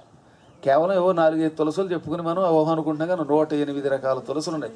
ఇప్పుడు ఇది ఏం తులసో తెలియదు, ఇది శానోజే తులసి అనుకున్నాం కాసేపు. కాబట్టి ఆయా ప్రాంతాల్లో ఒక్కొక్క పేరు వస్తుందన్నమాట తులసికి. ఇది మాధవి తులసి, అది శానోజే తులసి అంటే ఏంటంటే ఇంకా బాగుంటుంది. మాధవి అంటే లక్ష్మి అని కూడా అర్థం కదా, మరి చేత లక్ష్మీ తులసి అనమాట, మాధవి తులసి ఈవిడ. ఇలా ఒక్కొక్క ఇంట్లో ఒక్కొక్క తులసి, ఇన్ని రకాల తులసులు ఉన్నాయి వీటికి. ఆవిడ తల వెంట్రుకల్లో ఇన్ని రంగులు ఉండడం వల్ల, ఆవిడ ఒక్కొక్క చోట నుంచి ఒక్కొక్క ఆలోచన చేయటం వల్ల ఇన్ని తులసి మొక్కలు ప్రత్యక్షమయ్యాయి. అదిగో అప్పటి నుంచి ఇళ్లల్లో తులసిని పూజించడం మొదలుపెట్టారు. తర్వాత ఆవిడ శాప విముక్తి పొందింది, గోలోకానికి వెళ్ళిపోయింది. ఆవిడ కథంతా మనకు అక్కర్లేదు కానీ ఇక్కడి నుంచి తులసి మహిమని అత్యద్భుతంగా చెప్పారు. ఒక్కొక్క పురాణంలో ఒక్కొక్కటి అనమాట. గృహ ప్రాంగణంలో తూర్పు వైపున గనక తులసి ఉంటే వాస్తు దోషాలు చాలా వరకు నశిస్తాయి. తెలుసో తెలియకో కొంతమంది పాదాలు పెడితే ఇల్లు పాడైపోవడం మొదలవుతుంది. అదే ఇప్పుడు మన వాళ్ళు ఈ మధ్యన కొత్తగా పేరెట్టారు ఐరన్ లెగ్ అని. అంచేత ఆ ఇనప పాదాలు ఉంటాయి. ఏమిటో తెలియదండి, నిజంగా కొంతమంది అడుగు పెడితే ఆ క్షణం నుంచి ఇంటికి అంత దరిద్రం పట్టుకుంటుంది. కొంతమంది మహానుభావులు అడుగు పెడితే ఇల్లు ఎంతో సుఖంగా ఉంటుంది. అందుకే పూర్వం మన ఇంటికి వచ్చేటప్పుడు కాళ్ళు కడుక్కుని లోపలికి రండి బాబోయే నీళ్లు బయట పెట్టేవారు. నీ పాద ధూళి పడితే మా ఇల్లు ధూళిలో కలిసిపోకూడదు నాయన, ధూళి బయట వదిలించుకుని లోపలికి రా అని. అదే మహాత్ముల్ని అలా కాదు, పౌరాణికుల్ని మీ పాదధూళి మా ఇంట్లో పడితే మా ఇల్లు పవిత్రం అవుతుంది అని పిలిచేవారు అన్నమాట. కాబట్టి కొందరి పాదధూళితో గృహానికి కొన్ని అరిష్టాలు వస్తాయి. అటువంటి అరిష్టాలు ఈ తులసి తూర్పు దిక్కున ఉంటే తొలగుతాయి. ఆగ్నేయ దిగ్భాగంలో, ఇంటికి ఆగ్నేయంలో అంటే సౌత్ ఈస్ట్ కార్నర్, అది అక్కడ కనుక తులసి ఉందంటే దానివల్ల తెలుసో తెలియకో పితృదేవతలకి తద్దినం పెట్టకపోతే ఆ దోషం పోతుంది. తద్దినం పెట్టకపోవటం వల్లే వంశాల్లో చాలా ఇబ్బందులు వస్తూ ఉంటాయి. ఆ ఇబ్బందులు ఏవైనా ఉంటే తొలగిపోతాయి. నైరుతి దిగ్భాగంలో కనుక ఇది ఉంటే ఇంటిలో అంతఃపురం ఎముకలు ఉండడం వల్ల, భూమిలో కనుక ఎముకలో లేకపోతే తల వెంట్రుకలో ఇలాంటివి ఉంటే ఇంట్లో ఉన్న వాళ్ళకి సుఖంగా ఉండదు. ఇటువంటి దుశ్శకున ప్రకరణాల దోషాలన్నీ తొలగిపోతాయి. తరచుగా వీలున్నప్పుడు తులసికి హారతిరిస్తే దానివల్ల చాలా లాభం. ఒక్క తులసీ దళంతో హనుమంతుణ్ణి సంతృప్తి పరిచినంత తేలికగా ఈ సృష్టిలో ఇంక దేంతోటి ఆయన సంతృప్తి పొందడట. ఒకప్పుడు మహాయుద్ధం అయిపోయాక, రామరావణ యుద్ధం అయిపోయాక, సీతాదేవి అగ్నిప్రవేశ ఘట్టం అంతా పూర్తయ్యాక రాముడు పట్టాభిషేకానికి అయోధ్య నగరానికి వచ్చాడు. నందిగ్రామం నుంచి పట్టాభిషేకం చాలా వైభవంగా జరిగింది. సీతాదేవి పట్టాభిషేకం అయిపోయిన 9వ రోజున రామచంద్రుడికి నమస్కరించి నాకు ఒక చిన్న కోరిక ఉందండి అంది. ఏమిటన్నాడు ఈయన. ఈ వానరులంతా మీకు చాలా సాయం చేశారు, అందులో హనుమంతుడు మరీ బాగా సాయం చేశాడు. హనుమే లేకపోతే నేను ఎప్పుడూ అనుమానం లేకుండా చచ్చిపోయేదాన్ని. ఇంకా ఈ పూట చెట్టు కొమ్మకి ఉరివేసుకు చచ్చిపోదాము అని అశోకవనంలో నేను ప్రయత్నిస్తున్న సమయంలో హనుమంతుడు అక్కడికి వచ్చి రామకథ చెప్పి నా ఎదురుగుండా నిలబడి తాను రామదూతనని పరిచయం చేసుకుని నాకు మళ్ళీ ధైర్యం చెప్పి ఆ సందేశం నీకు చెప్పి మొత్తం మీద మనల్ని కలిపాడు. ఆయన అనుగ్రహంతో మన ఇద్దరం కలిసాం, నేను బ్రతికాను. అంటే నా ప్రాణం నిలబెట్టినవాడు, నీ సామ్రాజ్యం నిలబెట్టినవాడు హనుమ. కాబట్టి వానరులందరికీ సామూహిక భోజనం పెడదాం బయట, టేబుల్ మీల్స్. మా హనుమంతుడికి మాత్రం నేను సొంతంగా వండి కింద కూర్చోబెట్టి వడ్డిస్తాను. హనుమంతుడు ఎప్పుడు టేబుల్ మీల్స్ చేయడు, ఆయనకి నియమం ఏంటంటే ఇలా కిందే కూర్చొని తినాలి. నేను వండి వడ్డిస్తాను అంటే రాముడి చిరునవ్వు నవ్వి, పరాశర సంహితలో ఉంటుంది ఈ కథ అనమాట. పరాశరుడు అనేవాడు హనుమన్ మహిమ అనే పేరుతో చాలా పెద్ద చరిత్ర రాశాడు. ఎన్ని కథలు ఉంటాయంటే హనుమంతుడు అందులో అద్భుతం అనమాట, ఒకదాని మించి ఒకటి. హనుమంతుడి చరిత్ర అంత గొప్పగా ఇంకెవరు రాయలేకపోయారు. అందులో ఇది కథ. ఈ రాముడు వెంటనే, సీత ఎందుకు అనవసరంగా కెలుక్కుంటావు లేనిపోంది, ఆంజనేయుడికి లౌకిక భోజనాలు ఏమి ఇష్టం ఉండవు, ఆయన భక్తుడు, ఆయన సేవ చేయడానికి ఇష్టపడతాడు తప్ప తద్వారా ఏదో ప్రయోజనం గుర్తింపు కోరుకోడు. గుర్తింపు మానవులు కోరుకుంటారు, ఆయనకెందుకు గుర్తింపు? ఆయన్ని భోజనానికి పిలవడం అంటే చాలా ఇబ్బంది, ఆయనని అన్నంతో సంతోష పెట్టడం చాలా కష్టం. తర్వాత నీ ఇష్టం అంటే మీరు అన్నీ అలాగే చెబుతారు. మా అబ్బాయి ఆయన ఆ మాత్రం నేను అన్నం పెట్టి సంతోష పెట్టలేనా అన్నాడు. ఆయన ఎంత పెట్టినా ఆయనకి కడుపు నిండదు, తర్వాత నీ ఇష్టం, జాగ్రత్త, బాధపడతావు అన్నట్ట. అబ్బే హనుమంతుడు తినాలే కానీ మొత్తం అయోధ్యలో వాళ్ళందరూ భోజనం పెట్టేంటండి అంది ఆవిడ. నీ ఇష్టం అన్నాడు ఆయన. ఒక్కొక్కప్పుడు చెప్పినా వినవు కదా, అలాగే కానీ అన్నాడు ఈయన. అడవికి రావద్దంటే వినకుండా వెళ్ళింది, ఇది మళ్ళీ రెండోసారి, అందుకని నీ ఇష్టం అన్నాడు ఆయన. మర్నాడు మంగళవారం, నాయన హనుమ నాకు చిన్న కోరిక ఉంది, తీరుస్తావా అంది. తల్లి నువ్వేం ఆజ్ఞాపించినా చేస్తానన్నాడు. రేపు మంగళవారం మొట్టమొదటగా నీకు నేను వడ్డించి భోజనం పెడతాను, మా ఇంటికి భోజనానికి రా. అది కూడా మా వంటింటిలో పాకశాలలో నా చేత్తో వండిన పదార్థాలు పెడతాను. ఇక మీ వాళ్ళు ఉన్నారుగా అనుచరులు అంతాను, నీకు ఇష్టలేని 10,000 మంది, వాళ్ళందరికీ బయట భవనంలో ఓ పెద్ద షెడ్డు వేసేసి, టెంపరీ టెంట్ ఒకటి వేసేసి, కుర్చీలు వేసి, రాతితో బల్లలు వేసి వాళ్ళకి భోజనం పెట్టిద్దామంటే, ఎందుకు తల్లి, సీతారాముల నామస్మరణమే నాకు భోజనం, మీ అనుగ్రహం చాలు, నాకు వేరే భోజనం వద్దు అన్నాడు ఆయన. కాదు నాయన రా అంది. సరే వస్తానన్నాడు. ఎన్నింటికి వాటి చాలా సిన్సియర్ రెండో ఆయన హనుమంతుడు అంటే. 8 అంటే 8ంటికి భోజనం పెట్టకపోతే ఒప్పుకోడు ఆయన. 9 గంటలకల్లా నీకు భోజనం, 11 గంటలకి నీ భోజనాది కార్యక్రమాలు అయ్యాక తక్కిన వాళ్ళకి భోజనం అన్నాడు. అన్నది అమ్మ. సరేనన్నాడు. ఇది ఖచ్చితంగా 9 గంటలకల్లా వచ్చాట. ఓ పెద్ద విస్తరాకు కోసి, అరిటాకు మంచి మువ్వ విరిసి నాకు పైగా అదే మొగి విర్రసి కర్రకు గోడక పగులక వెడలుపును నిడుపు పసిమియుగలలే జిగుర రటాకులు వెట్టిరి దిగ దిగ నద్దేవి యాజ్ఞ దివ్య పురంధ్రు. అప్పుడే మువ్వ విరిసి, ఏమాత్రం కరకు గోడక అంటే అది మొరటుగా లేదు. అరిటాకులు ముదిరిపోతే ఎలా ఉంటాయి, ముట్టుకుంటే గరుకుగా కర్కశంగా ఉంటాయి. ఇది అలా కాదట, లేతగా ముట్టుకుంటే చాలు ఎంత కోమలంగా ఉంది, గులాబీ రేకు ముట్టుకున్నంత మృదువుగా ఉందనిపిస్తోంది. అటువంటి ఆకు పసిమి రంగులో మిసమిసలాడిపోతోంది, వెడల్పు ఉంది, పొడుగు ఉంది. అటువంటి లేత చిగురు అరిటాకులు పట్టుకొచ్చారు అంతఃపుర స్త్రీలు. ఆయనకి వేశారు, పెద్ద పీట వేశారు, పీట మీద కూర్చోబెట్టారు ఆయన్ని. ఆకు వేశారు, శుభ్రంగా ఆకు కడిగారు. అమ్మవారు ఆయన కోసమని మంచి చక్కని కందిపప్పు వండి, దిక్కుమాల పెసరపప్పు కాకుండా కావలసినంత కందిపప్పు వండి, గోంగూర పచ్చడి, దబ్బకాయ పచ్చడి, దిబ్బకాయ పచ్చడి, ఆవకాయ పచ్చడి, ఎన్ని రకాల పచ్చళ్ళు, తత్తద్వ్యంజన పాక వ్యవస్థ అన్నాడు అక్కడ. రకరకాల వ్యంజనాలతో పాకాలతో పెట్టేసింది ఆవిడ. ఎన్ని పచ్చళ్ళు ఉండాలో అన్ని అన్నమాట. ఎన్ని నాక్కునేవి, లేలిహానములు అంటారు వాటిని. మీకు ఆహారాలు చూసారు సాధారణంగా ఏమంటారో, వరుసగా కొన్ని ఘన పదార్థాలు ఉంటాయి, కొన్ని ద్రవ పదార్థాలు ఉంటాయి, మరికొన్ని తిక్తములుగా ఉంటాయి, కొంచెం వగరుగా ఉంటాయి, కొన్ని చేదుగా ఉంటాయి. అన్ని రకాల పదార్థాలు, రుచులు, షడ్రుచులతో షడ్రసాలతో వడ్డించింది. మంచి పిండి వంటలు, లడ్డూలు కూడా చేసింది. సంస్కృతంలో మోదకము అనే శబ్దానికి వినాయకునికి చవితినాడు పోసే కుడుములు అని ఒక అర్థం, లడ్డూలని కూడా అర్థం. కాబట్టి మోదకములు అంటే ఇవన్నీ తయారు చేసి వడ్డించింది. నాయన ఇక ఆపోసర పట్టి భోజనం మొదలుపెట్టు అని. ఆఖరిని వరి అన్నం కూడా వేశాక ఇక ఇప్పుడు భోజనం మొదలుపెట్టాడు. సీతాదేవి ఇంకా ఏం కావాలి మారు, అన్నం పప్పు అయిపోయింది. పప్పు అంటే మామూలు పప్పు కాదు. ఈయన తినడమే కాకుండా బయట 10,000 మంది వానరుల కోసం వండిన పప్పు అంత పప్పు అంటూనే ఉన్నాడు. ఈవిడ గిన్నెలు దబరా గిన్నెలు వస్తూనే ఉన్నాయి, పప్పు తినేశాడు.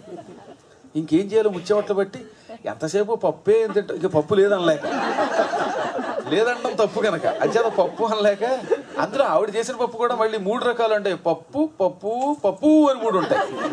అంటే గట్టిగా ఉండి చూసారా పప్పు, అది పప్పు అన్నమాట. కొంచెం పల్చగా అందులో పడగానే అలా పాకుతుందే, అది పప్పు. ఇక అందులో వేస్తే ఈ చివరి నుంచి ఆ చివరి దాకా పాకే పప్పు చేస్తారు కదా, అది పప్పు అనమాట వాయిదా. అలా పప్పులు మొత్తం వేసేసాడు, తినేసాడు ఆయన. నేతితో పాటుగా శుభ్రంగా తినేసాడు ఆయన. అది కాదనలేక, కేవలం పప్పుతోటి ఏం తింటావునైనా, వంకాయ కూర ఉంది కదా అంటే పోని పట్టుకురా అమ్మన్నాడు. ఈ వంకాయ కూర అయిపోయింది, వాయిదారు వంకాయ కూర. 10,000 మంది భోజనం తినేసాడు, ఈయన భోజనం అవుతున్నాడు. ఏం చేయాలి ఇప్పుడు? లోపలనే ఒక్కొక్క కూర ఆవిడ పట్టుకురావడం, తినేటివి ఎన్ని పట్టుకొచ్చినా అంటున్నాడు ఈయన. హడిలిపోయింది. ఇప్పుడు సాంబారు, అప్పడాలు, వడియాలు, మిరపకాయలు, అవి చల్ల మిరపకాయలు, ఇక మందని వాడు చేసే బూడిద గుమ్మడికాయ పచ్చళ్ళు, కూరగాయలు, ఒకటి కాదు మా 5-6 అన్ని తినేసాడు. పచ్చళ్ళతో సైతం నాకేస్తున్నాడు.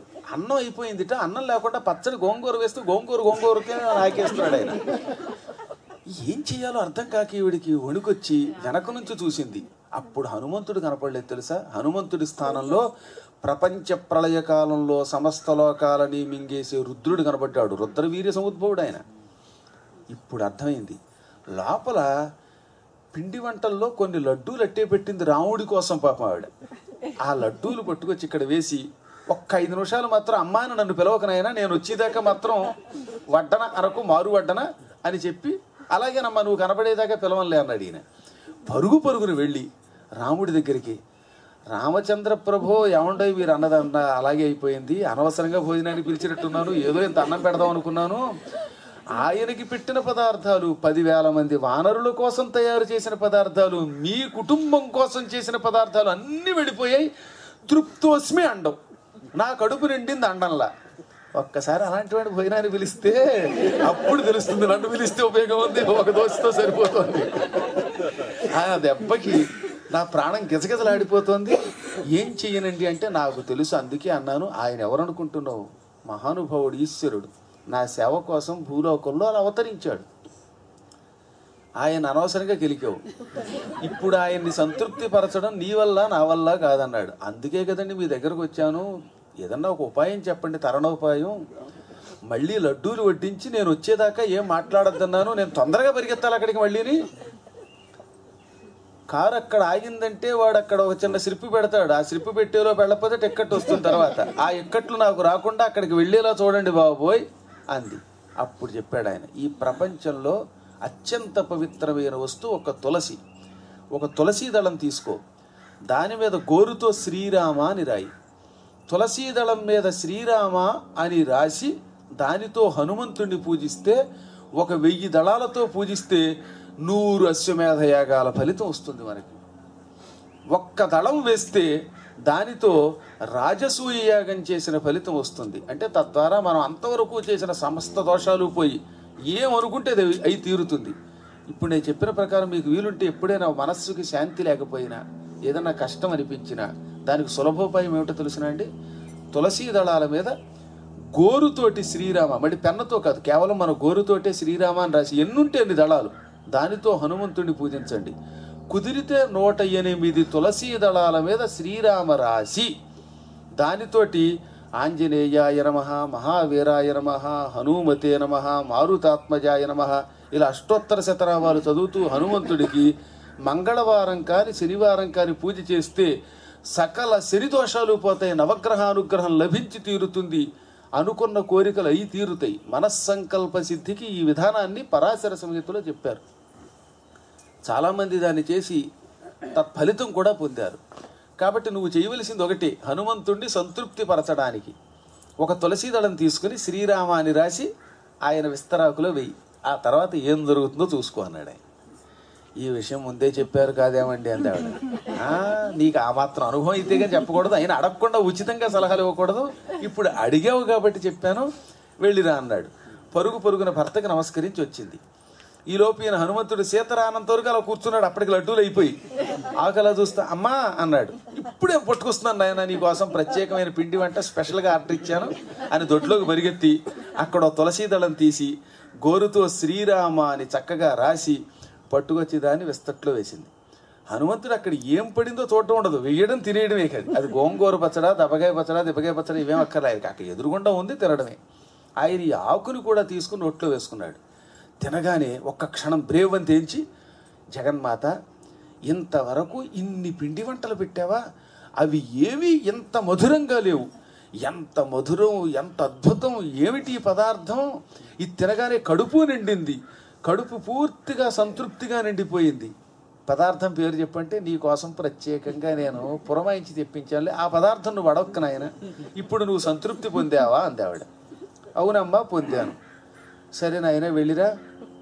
నేను వెళ్ళడం కాదు, మరి మా వాళ్ళు 10,000 మందిని బయట టేబుల్ మీద కూర్చోబెట్టే వచ్చారు తల్లి అన్నాడు ఈయన. ఇది పెద్ద సమస్య కదా. ఈయనకంటే ఏదో సంతృప్తి పరిచింది, వాళ్ళు అక్కడ బయట కూర్చొని గొడవ చేసేస్తున్నారు. అప్పుడప్పుడు ఉపన్యాసాలకు వచ్చే ఇక్కడ చిన్నపిల్లలు గందరగోళం ఎలా చేస్తున్నారో అలా అక్కడ కూడా నానా గందరగోళం, అందరూ వానరులు అయ్యే అంటాను. రాతి బల్ల మీద కూర్చోవడం, పైకి కిందకి దూకుతూ ఎప్పుడు వస్తాయి పిండి వంటలు అనడం, వాళ్ళలో వాళ్ళు కబుర్లు చెప్పుకోవడం, సెల్ ఫోన్లు ఆన్ చేసినట్టుగా మాట్లాడుకోవడం, కిలకిల గందరగోళంగా ఉంది అక్కడ. హనుమ వాళ్ళ సంగతి నువ్వు చూసుకుంటూ ఉండి కాసేపట్లో పదార్థాలు వస్తాయని చెప్పు అన్నప్పుడు ఆవిడ దొడ్లోకి వెళ్ళి అమ్మవారు తులసీదేవిని అత్యంత ప్రీతిపాత్రమైనటువంటి స్తోత్రం ఒకటి చేసిందనమాట. బ్రహ్మ విష్ణు శివాత్మికే మహాలక్ష్మి మహాకాళి మహాసరస్వతీ స్వరూపిణి పాహి మాం పాహి సర్వేశే. ఓ సర్వ ఈశ్వర స్వరూపిణి, మహాకాళి మహాలక్ష్మి మహాసరస్వతి స్వరూపిణి, అనేక నామాలతో విష్ణు తులసిగా, కృష్ణ తులసిగా, రామ తులసిగా, శాత తులసిగా, అర్క తులసిగా కొలువై ఉన్న తల్లి అన్నపూర్ణ స్వరూపిణి, నీ మహిమ ఇప్పుడే తెలిసింది. పిండి వంటలతో చేసిన పదార్థాలు భోజనం అంతా మా హనుమంతుడికే సరిపోయింది. ఇప్పుడు వానరులకి, నా ఇంట్లో వాళ్ళకి భోజనం పెట్టాలంటే ఇప్పట్లో వంట చేయలేను, అంగడికి వెళ్ళి సామాన్ తెచ్చేవాళ్ళు లేరు, కాబట్టి ఎలా అనుగ్రహిస్తావో అనుగ్రహించు అని తులసికి 2 చేతులు జోడించి నమస్కరించింది సీతామాత. ఆ క్షణమే తమాషా జరిగింది. ఆ తులసి మొక్కలో నుంచి చెక్క చెక్క చెక్క కొన్ని గరిటెలు బయటకు వచ్చాయట. ఈ గరిటెలు బయటకు వచ్చి అక్కడ ఖాళీ గుండిగల మీద ఇలా టింగ్ టింగ్ అని కొట్టడం మొదలుపెట్టాయి. ఓ గుండిగ మీద అలా కొట్టగానే మొత్తం జీడిపప్పులు తేలుతున్న, కిస్మిస్ తేలుతున్న, నేతి జిడ్డు తేలుతున్న పాయసం వచ్చేసింది. మొత్తం గుండిగంతా పాయసమే. ఇక మరో దాంట్లో లడ్డూలు, మరో దాంట్లో వంకాయ కూర, మరో దాంట్లో గుమ్మడికాయ కూర, మరో దాంట్లో ఇంకో పచ్చడి, ఇలా అన్ని రకాల పదార్థాలు. ఇంతకు పూర్వం హనుమంతుడు తినగా అదృశ్యమైన పదార్థాలన్నీ మళ్ళీ దృశ్యాలయ్యాయి. దృశ్యాలు అవగానే అప్పుడు ఆనందించి నమస్కారం చేసింది. ఈ కథనే దృష్టిలో పెట్టుకుని ఇక్కడున్న శ్లోక సారాంశాన్నే మన అదృష్టవశాత్తు తెలుగు సినిమాలో పూర్వకాలంలో మహానుభావులు కొందరు పుట్టారు.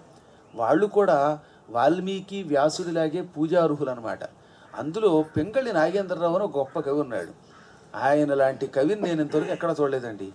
నాకు పోతన గారు వాళ్ళు ఎంత ఇష్టమో ఆయనంటే అంత ఇష్టం.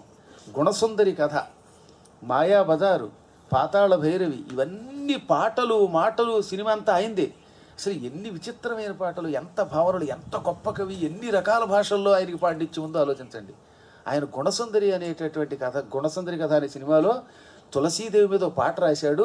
అసలు ఆ పాట పాడుతూ తులసీదేవిని పూజిస్తే తులసి ప్రత్యక్షం అవ్వకుండా ఉంటుంది అనిపిస్తుంది అనమాట.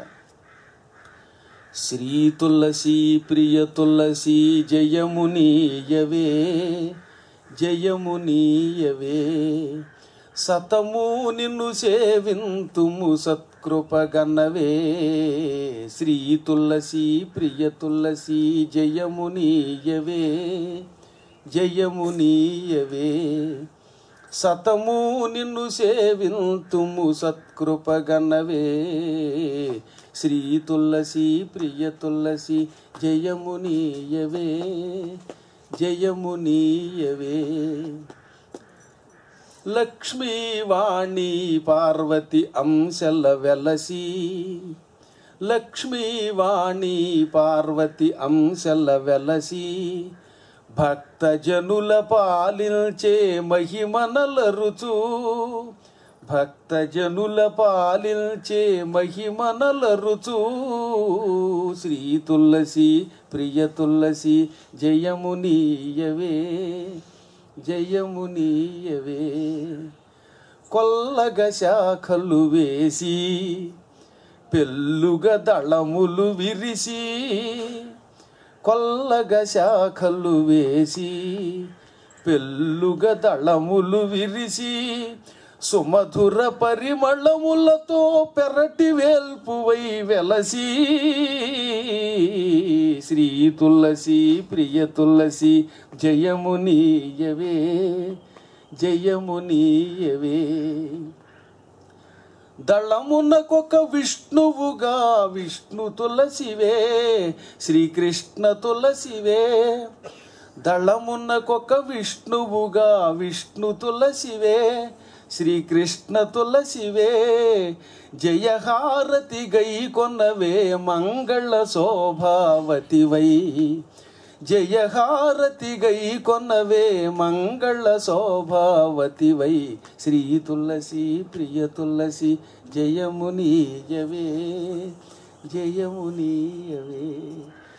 ఆ హారతిస్తున్న దృశ్యం, ఆ పదాలు పూర్తిగా ఈ పరాశర సంహితలోని శ్లోకాలని తనదైన బాణిలో ఒక అందమైన పాటగా కూర్చాడనమాట. తప్పక తులసీదేవికి శుక్రవారం అంటే చాలా ఇష్టం. శుక్రవారం నాడు తులసీదేవికి మంగళహారతి ఇచ్చి పుష్పాలతో పూజ చేస్తే, అందులో ఎర్ర పువ్వులతోటి శుక్రవారం నాడు పూజ చేస్తే సకల శుభాలు కలుగుతాయని శాస్త్రం. ఈశ్వరుడికి విష్ణుమూర్తికి సమాన ప్రీతిపాత్రురాలు ఈ తులసి. అందుకే ఆవిడని ప్రార్థించగానే అన్ని పదార్థాలు వచ్చాయి. దాంతో వానరులకి శుభ్రంగా తిరిగి విందు భోజనం చేయగలిగింది సీతాదేవి. ఎట్టి పరిస్థితులలోనూ తులసి దళాన్ని ఒక్క గణపతి పూజకి మాత్రం సమర్పించరాదు. తులసీన్న సమర్పయేత్ అని శివపురాణం.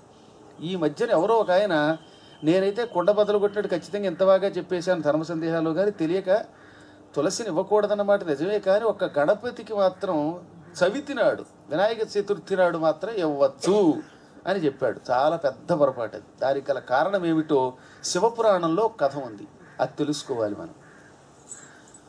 ఒకప్పుడు ఈ తులసి గోలోక నివాసానికి తిరిగి వెళ్ళిపోయాక భూలోకంలో యాత్రలు చెయ్యాలి అని వచ్చింది.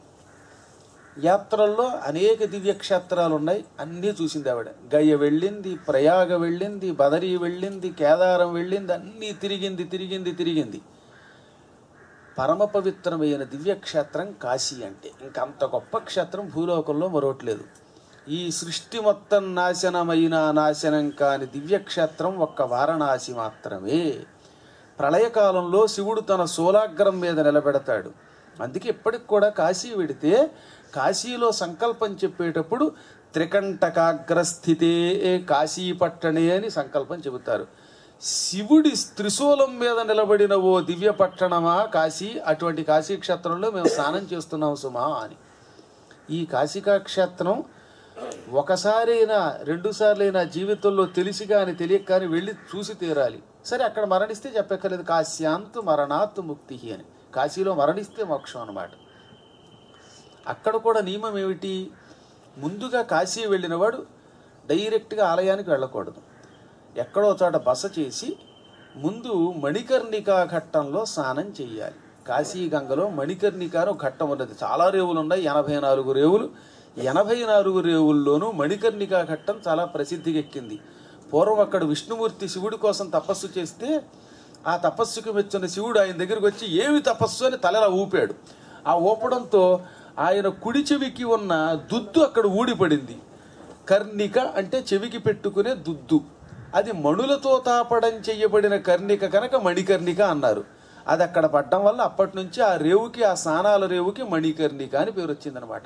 చాలా అద్భుతం. కాశీఖండంలో శ్రీనాథ మహాకవి ఆ మణికర్ణికని 28 పదాల రగడ అనే వృత్తంలో రాశాడనమాట.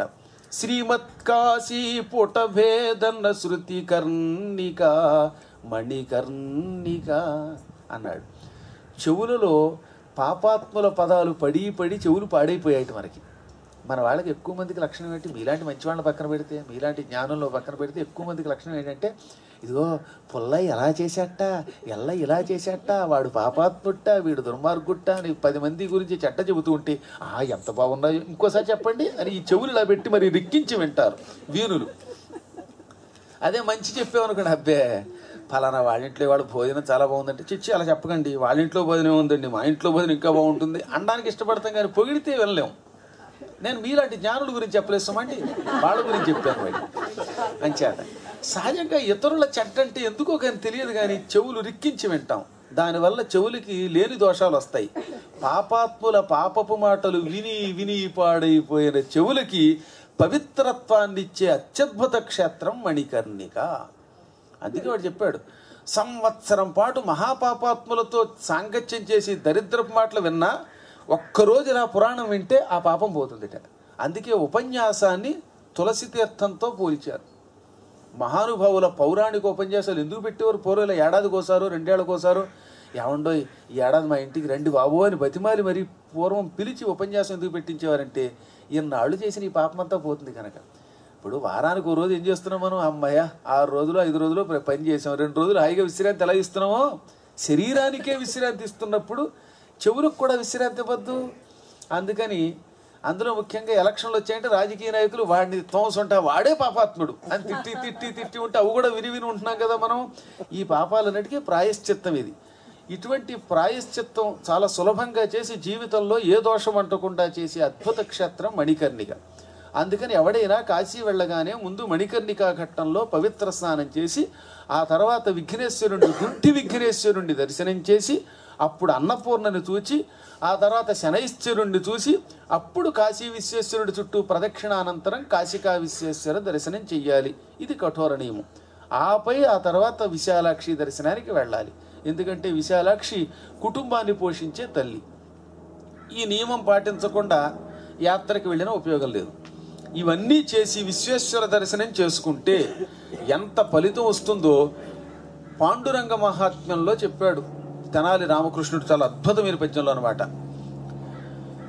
ఒకనాడు తీర్థోపయోగిగా నిశఠుడు ఔదల ధరియుచు నభ్రగంగా, ఆ ప్రొద్దు పొయ్యిరాజ నట్టి నిర్పేదయు భోగించు ఐశ్వర్యములెనిమిదియు, పుష్కరాక్షుల చెంతబోని వర్షవరుడు దేహార్థమున దాల్చు తీగెబోడి,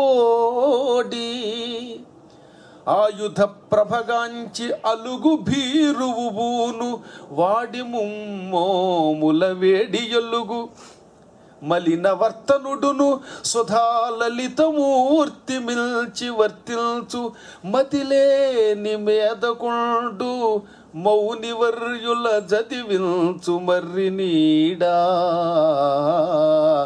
పంచముఖు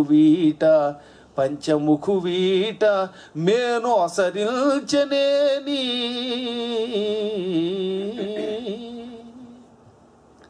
కాశీలో శరీరం విడిచిపెట్టినవాడు పరమ పుణ్యాత్ముడు అవుతాడని అందరికీ తెలుసు కదా. ఎంత పుణ్యాత్ముడు అవుతాడో చెప్పారు ఇందులో. పంచముఖు వీట, పంచముఖుడు అంటే ఈశ్వరుడు, ఆయన యొక్క పురములో మేను శరీరమును ఓసరించినేని విడిచిపెట్టాడంటే, అంటే కాశీలో శరీరం విడిచిపెట్టినటువంటి వాడు చచ్చిన వెంటనే ఏమవుతాట? ఒకడున్నాడు, వాడు ఏనాడు జీవితంలో తీర్థయాత్రలకు వెళ్ళలేదు, పొరపాటున కూడా కాశీకి వెళ్ళలేదు, గంగకి వెళ్ళలేదు, స్నానం చేయలేదు, ఏ తీర్థయాత్రకి వెళ్ళలేదు. ఎప్పుడు డబ్బు అని సంపాదించి గుండెకాయన లబ్బు డబ్బని కొట్టించుకుంటూ ఒకసారి అనుకోకుండా జబ్బు చేసి లబ్బు డబ్బు ఆగిపోయింది, వాడు చచ్చిపోయాడు. పొరపాటున కాశీ వెళ్ళేట చివరి రోజుల్లో మాత్రం. ఏనాడు యాత్రకి వెళ్ళని వాడు అదృష్టం ఎక్కడో కలిసి వచ్చి చివరి రోజున అనుకోకుండా కాశీ వెళ్ళి చచ్చిపోయాడు. అలా చావగానే హఠాత్తుగా ఏమైందనమాట, వాడి నెత్తి మీద గంగ వచ్చి కూర్చుంది. గంగ ఎవరి నెత్తి మీద ఉంటుంది? శివుడి నెత్తి మీద. అంటే ఎప్పుడు పుణ్యములు చెయ్యని, తీర్థయాత్రలు చెయ్యని పరమపాపాత్ముడు కూడా కాశీలో శరీరం విడిచిపెట్టగానే వాడి నెత్తి మీద గంగ వచ్చింది అంటే వాడు శివుడిలో కలిసిపోయాడు, ఏకంగా శివుడిలో ఐక్యమైపోయాడు. అంత గొప్ప క్షేత్రం అది. ఇంకోడున్నాడు, ఆడవాళ్ళు కనపడితే ఆమెడ దూరం పరిగెడతాడు. ఎంచేతంటే ఈ మధ్యన వాళ్ళకు కూడా ఓటు హక్కు వచ్చిందిలేండి. ఆడా కాదు మగా కాదు మధ్య రకం వాడు పేడి నపుంసకుడు. ఇటువంటి నపుంసకుడు ఒకడు కాశీ వెళ్ళి శరీరం విడిచిపెట్టాట. వెంటనే వాడు తన శరీరంలో సగభాగం స్త్రీకి ఇచ్చేశాడు. అంత గొప్ప పురుషుడయ్యాడు, అంటే అర్ధనారీశ్వరుడు అయిపోయాడు. పరమ నపుంసకుడు కాశీలో మరణిస్తే సాక్షాత్తు అర్ధనారీశ్వరుడు ఈశ్వరుడిలో కలిసిపోయాడు. మరొకడున్నాడు, ఎప్పుడు ఇంట్లో పొయ్యి వెలిగించి పొయ్యి మీద గిన్నె పెట్టి అన్నం వండలేదు. అన్నం ఎందుకు వండలేదంటే అంత దరిద్రుడు పాపం, వాడి ఇంట్లో ఏమీ లేదు, అడుక్కు బతికేవాడు, ఒక ముష్టాడు. వాడు కాశీలో శరీరం విడిచిపెట్టాడు. వెంటనే అష్టైశ్వర్యాలు అనుభవించడం మొదలుపెట్టాట. అష్టైశ్వర్యాలు ఈశ్వరుడి దగ్గరే ఉంటాయి అంటే ఇంత భిక్షుకుడు కూడా కాశీలో మరణించగానే అష్టైశ్వర్య సంపన్నుడైపోయాడు. మరొకడున్నాడు, వాడు ఒట్టి పిరికివాడు, ఆయుధం అంటే వణికిపోతాట, కత్తి కనబడితే పరిగెత్తు పారిపోతాడు. అంత పిరికాడు అనుకోకుండా కాశీలో శరీరం విడిచిపెట్టాడు. వెంటనే వాడి చేతిలో 3 పదునైన సోలములు కలిగిన ఆయుధం పట్టుకున్నాడు, త్రిశూలాన్ని ధరించాడు. అనగా వాడు శివుడైపోయాడు. ఇంకొకడున్నాడు, ఒట్టి సొంట, 10 సార్లు 2 రెళ్ళు 4 2 రెళ్ళు 4 అని ఎక్కని చెప్పాక 11వ సారి 2 రెళ్ళు ఎంతరా అంటే 2 రెళ్ళ అండి 2 రెళ్ళ అండి అని బుర్రగొక్కుంటాట. అంతటి మేధకుడు వాడు, అంటే జ్ఞాపక శక్తి లేని బుర్రలేని సొంట. అటువంటి వాడు కాశీలో మరణించిన వెంటనే మర్రి చెట్టు కింద కూర్చుని మునీశ్వరుల్ని ఎదురుగుండా కూర్చోబెట్టుకుని మీ అందరికీ వేదాలు పురాణాలు పాఠాలు చెబుతానన్నట్ట. అంటే ఏమయ్యాడు వాడు? మేధా దక్షిణామూర్తి అయిపోయాడు ఏకంగా. ఎందుకు పనికిరాని చవట కూడా కాశీలో శరీరం విడిచిపెడితే ఈశ్వరుడు అంతటి వాడు అవుతాడు. అంత మహిమ కలిగింది కాశీ. అందుకని ఎవడైనా భూలోకంలో తీర్థయాత్రలు చేసేవాడు జీవితంలో ఒక్కసారైనా కాశీ వెళ్ళాలి. నేను నా ప్రణవపీఠాన్ని సంపూర్ణంగా అక్కడ ప్రతిష్ఠించేశాక నా పీఠం అప్పుడు మీరు వచ్చి నా ద్వారా ఎక్కడ ఏం చూడాలో అని చక్కగా చూదురు. కానీ అదొక ఫలితం వస్తుంది కనుక. ఇప్పుడు తులసీదేవి భూలోకానికి గోలోకం నుంచి యాత్రలకు వచ్చింది. శుభ్రంగా స్నానం చేసింది. అన్న ప్రకారంగా ఆవిడకి అన్ని శాస్త్రాలు తెలుసు కనుక ఈశ్వర దర్శనం చేసుకుంది. చిట్ట చివర గంగా నది రేవుల్లో తిరగడం మొదలుపెట్టింది. అక్కడ మన డుంటి విఘ్నేశ్వరుడు కనబడ్డాడు. విఘ్నేశ్వరుడు చాలా అందంగా ఉంటాడు. చాలామంది విఘ్నేశ్వరుడు పుట్టుకకి రకరకాల కథలు ఉన్నాయి కదా. విఘ్నేశ్వరుడు కూడా ఒక్కసారి పుట్టినవాడు కాదు. విఘ్నేశ్వరుడికి కూడా 1116 అవతారాలు ఉన్నాయి. అందులో ఒక అవతారం పార్వతీదేవి శరీరం నుంచి మట్టి నుంచి పుట్టాడు. ఈ మాట కూడా ఎంత గట్టిగా ఎందుకు నొక్కి చెబుతున్నాను అంటే నలుగుపిండి కథ ఒట్టి అబద్ధపు కథ.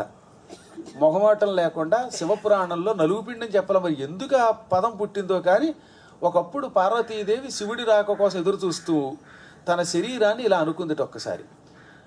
పార్వత్యా వపుషో మలం, వపుష శరీరము యొక్క మలము మట్టి. ఆవిడ శరీరానికి కొంచెం మట్టి వచ్చింది శివుని తలుచుకోగానే. ఆ మట్టి ఇలా నలిపి మట్టి నుంచి తయారు చేసింది.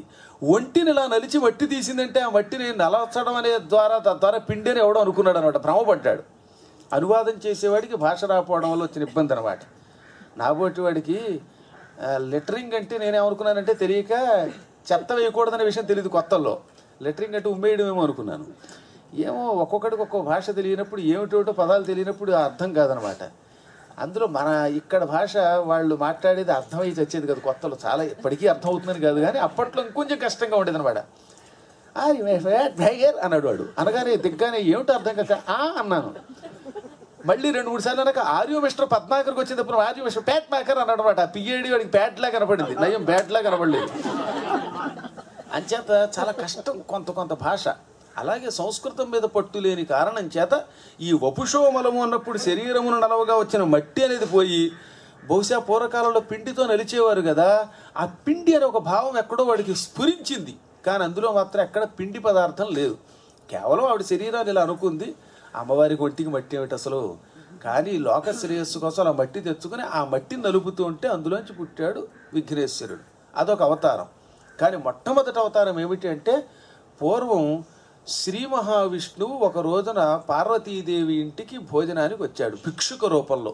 చాలా పెద్ద కథ, అన్ని క్లుప్తంగా చెప్పాలి ఎందుకంటే తులసి మహిమ చెప్పడానికి ఎన్ని యుగాలైనా చాలదు. ఆయన ఇంటి ముందుకు వచ్చి విష్ణువు పార్వతీదేవి దగ్గరికి భిక్షాందేహి అన్నాడు. ఆవిడ వెంటనే లోపలికి రండి బాబు కూర్చోండి అంది భిక్షుకుణ్ణి. ఒక బల్ల వేసింది, కూర్చోపెట్టింది. లోపలికి వెళ్ళి ఆహారం తేవడానికి వెళ్ళింది కైలాసంలో. ఆవిడ తిరిగి వచ్చేసరికి ఈ భిక్షుకుడు మాయమైపోయాడు. ఆ స్థానంలో చిన్న బాబు నల్లగా నిగనిగలాడుతూ మెరిసిపోతూ కనబడ్డాడు. నేను పిల్లవాడు కావాలి, కడుపున పుట్టిన పిల్లలు ఎలాగో మాకు యోగం లేదు, కానీ సంతానం కావాలనుకున్నాను. ఎవరో భగవంతుడిలాగా ఇక్కడ పెట్టాడు ఈ పిల్లవాడిని అనుకుని ఆ పిల్లవాడిని ఎత్తుకోగానే అప్పుడు ఈశ్వరుడు వచ్చి నీ కోసం సాక్షాత్తు విష్ణుమూర్తి ఈ పిల్లవాడి రూపం ధరించాడు, ఈతడే నీకు దత్తపుత్రుడు, వీడిని జాగ్రత్తగా పెంచు అన్నాడు. ఆ విధంగా ఆ బాలుడిని పెంచి ఉయ్యాల తొట్లో పెట్టి, అందులో కన్న కొడుకు కంటే ఇలా హఠాత్తుగా దొరికిన పిల్లలంటే ఇంకా ఎక్కువ ఇష్టం అంట ఆడవాళ్ళకి అని నేను అనలేదు, పురాణంలో అన్నారు. వాళ్ళు నన్ను నా మీద పడకండి. దొరక్క చాలా కాలానికి దొరికాడని ఉయ్యాల్లో పెట్టి ఊపుతూ మొత్తం అందరినీ పిలిచింది. పురాణానికి వచ్చే జనం కంటే ఎక్కువ వచ్చారు దానికి ఫంక్షన్కి. పార్వతీదేవి పిలిస్తే రాకుండా ఎలా ఉంటారు? అందుకని ఎక్కడెక్కడి వారు వచ్చారు. అందరూ ఒకళ్ళ తర్వాత వచ్చి ఒకళ్ళ తర్వాత ఒకళ్ళు వచ్చి, పార్వతి అంత అదృష్టవంతురాలివి, గర్భవతివై నానాయాతన పడి వేవిళ్ళ బాధ లేకుండా డైరెక్ట్గా కొడుకుని కన్నావు, ఎంతో సుకృతం ఇది అని పొగిడి కానుకలిచ్చి వెళ్ళిపోయారు. ఆఖరణ ఒక ఆయన వచ్చేట, చాలా గొప్పవాడు ఆయన.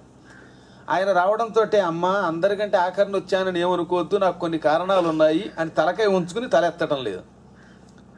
ఏమైనా ఆయన మా అబ్బాయిని అందరూ చూశారు, కానుకలు ఇచ్చారు, నువ్వు కానుకలు పట్టుకొచ్చావు కానీ తల ఎత్తి కంటితో హాయిగా మా పిల్లవాడిని ఎందుకు చూడటం లేదు అంటే, ఏం చెప్పనమ్మా నాకు కొన్ని ఇబ్బందులు ఉన్నాయి, నేను చూశానంటే మీ అబ్బాయి పని అయిపోతుంది అన్నాడు ఆయన. అర్థమైంది ఆయన వచ్చినాడు ఎవరో మీకు ఈ వాటికి. శనివారానికి అధిష్టాన దేవత శనైశ్చరుడు వచ్చాడనమాట. అప్పుడు ఆవిడ ఏమి నాయనా శని, మా అబ్బాయిని నువ్వు చూస్తే మా అబ్బాయికి ఏమొస్తుంది అని అడిగింది అమ్మ. ఏం చెప్పమంటావమ్మా, నా భార్య పేరు సౌరి, నేను ఎప్పుడు ఏలినాటి శని అనే పేరుతో అందరిళ్ళకి పోతున్నాను, ఇంట్లో ఒక్క క్షణం కూడా కాపురం ఉండడం లేదు, దాంతో నా ఇల్లాలికి కోపం వచ్చింది, ఎప్పుడు చూసినా పొద్దున్న అంటావు సాయంత్రం అంటావు మా ఐదారి ఊరమ్మటా తిరుగుతూ నాతో కలిసి భోజనం కూడా చేయటం లేదు, ఈ రోజు నుంచి నీ దృష్టి ఎవడి మీద పడితే వాడికి తలకాయ పగిలిపోగా కానీ శపించింది. నా ఎదురుగుండా అప్పటి నుంచి ఆవిడ శాపం పెట్టడం వల్ల నా ముఖాముఖి ఎదురుగుండా నిలబడిన వాడు నాశనం అయిపోతాడు. తల పగలడం అంటే కేవలం నాశనం అవ్వడం అని అర్థం. అందుకే ఇప్పుడు గుర్తుపెట్టుకోండి, ఎప్పుడైనా నవగ్రహాలయానికి వెళ్ళినప్పుడు నన్ను చూసి నేర్చుకోండి. రోజు ఆలయంలోకి వెళ్ళినప్పుడు ప్రదక్షిణ చేశాక శనికి కొంచెం పక్క నుంచి దండం పెడుతున్నాను. శనికి ఈ మైక్ ఎదురుగుండా నేను కూర్చుని మూతి పెట్టినట్టు పెట్టకూడదు. శని ఎదురుగుండా ఎవరు నిలబడినా అతని భార్య శాపం వల్ల వాడికి ఆ రోజు నుంచి పతన అవస్థ మొదలవుతుంది. ఒక్క అభిషేకం చేసి అర్చకుడికి తప్ప తక్కిన వాళ్ళందరికీ కూడా నమస్కారం చేసేటప్పుడు పక్క నుంచి పెట్టుకోవాలని కఠోర నియమం. ఇప్పుడు నేను చెప్పింది బ్రహ్మవైవర్త పురాణంలోని మాట. ఇదే కథ యథాతథంగా స్కాందంలో కూడా ఉంటుంది, దేవీ భాగవతంలో కూడా ఉంటుంది. ఇటువంటివి కొన్ని జాగ్రత్తగా ఉండాలి, చిన్న చిన్నవి కానీ కొంచెం సూచనలు పట్టించుకొని శాస్త్ర ప్రకారంగా అర్చన చేస్తే శుభ ఫలితాలు పొందుతాం. నవగ్రహాలు అందరికీ ఎదురుగుండా ఉండొచ్చు, ఒక్క శనికి మాత్రం కొంచెం పక్క నుంచి నమస్కరించాలన్నమాట. అలాగే అభిషేకాలు జరుగుతున్నప్పుడు కూడా శివలింగానికి వాటికి ఎదురుగుండా డైరెక్ట్గా కాకుండా కొద్దిగా పారిశ్యం. అందుకే గుళ్ళలో ఏం చేస్తున్నారు, మీకు మధ్యలో అడ్డం పెట్టి అటు ఇటు పెడుతున్నారు జనాన్ని. అసలు కారణం ఇది. అభిషేకాలు జరుగుతున్నప్పుడు శనికి వీళ్ళకి ఎప్పుడు కూడా ఎదురుగా నిలబడకుండా కొద్దిగా పక్కకి నిలబడి చూడాలి అని. నాకు మా ఆవిడ శాపం వల్ల నేను ఎదురుగుండా ఎవరిని నిలబడి చూడను, నా దృష్టి పెడితే నీ కొడుకుకి ప్రమాదం వస్తుంది అంటే, పార్వతి పక్కపక్కరవి నీ శాపం మానవులకి సామాన్యులకి, నా కుమారుడికి ఇలాంటి శాపం వర్తించదు, మారు మాట్లాడకుండా చూడు పర్వాలేదంది. తర్వాత నాకు లేనిపోయిన ఇబ్బంది వస్తుందేమో తల్లి, నేను ముందే చెప్పాను అన్నాడు ఆయన. చూడవాయి పర్వాలేదంది ఈవిడ. వెంటనే ఈయన తల ఎత్తి చూశాడు, చూడటంతో ఆ బాలుడి తల పట్మనే శబ్దంతో పేలిపోయింది. విస్ఫోటనం, మళ్ళీ పెద్ద బాంబు పేలినట్టయింది. దాంతో ఆవిడ గొల్లును గోల పెట్టింది. నేను చెప్పానా, నేను చూడకూడదు తల్లు అంటే వినిపించుకోకుండా చూడు చూడు అన్నావు ఇప్పుడు అన్నాడు. ఈవిడ ఆగ్రహోద గుర్రాలయ్యి, దుర్మార్గుడు అసలు చూడడానికి ఎవడరమ్మన్నాడు నిన్ను, నువ్వు ఎదురుగుండా వచ్చి చూడబట్టి కదా నేను చూడు అన్నాను, నీకేమైనా ఇన్విటేషన్ ఇచ్చానా, అందరికీ మెయిల్ వెళ్ళిందిగా నీకు వెళ్ళలేదు, అసలు నాకు నీ మీద అనుమానం కొద్దే పంపకుండా ఆహ్వానం లేకుండా వచ్చి నేను బలవంతం చేస్తే చూసావు, నా కొడుకు తల పగలగొట్టావు, ఈ రోజు నుంచి నీ కాలు కుంటి అయిపోదువుగాక. అందుకే శని అప్పటి నుంచి కుంటాడైపోయాడు పాపం. ఇప్పుడు కుంటుతో నడుస్తున్నాడు ఇప్పుడు కూడా. పార్వతీ శాపం ఆయన ఒంటి పాదమే పాపం.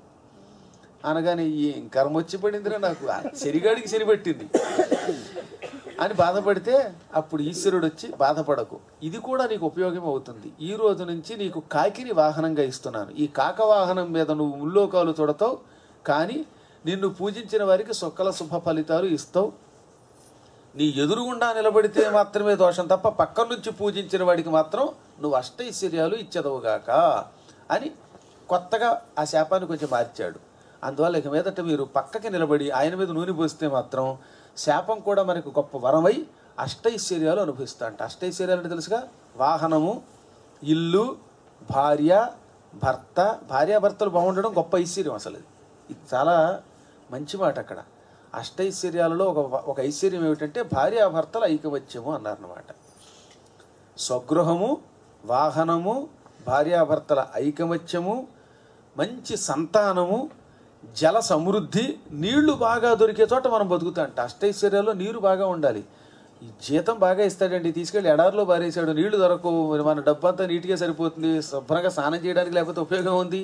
కాబట్టి జల సమృద్ధి, అగ్ని సమృద్ధి, సువర్ణ ఆభరణాలు, బంధు ప్రీతి అంటే బంధువులు ఎప్పుడూ పొగుడుతూ ఉండగా వాళ్లతో ఐకమత్యంతో కలిసి ఉండడం, వీటిని అష్టైశ్వర్యాలు అంటారన్నమాట.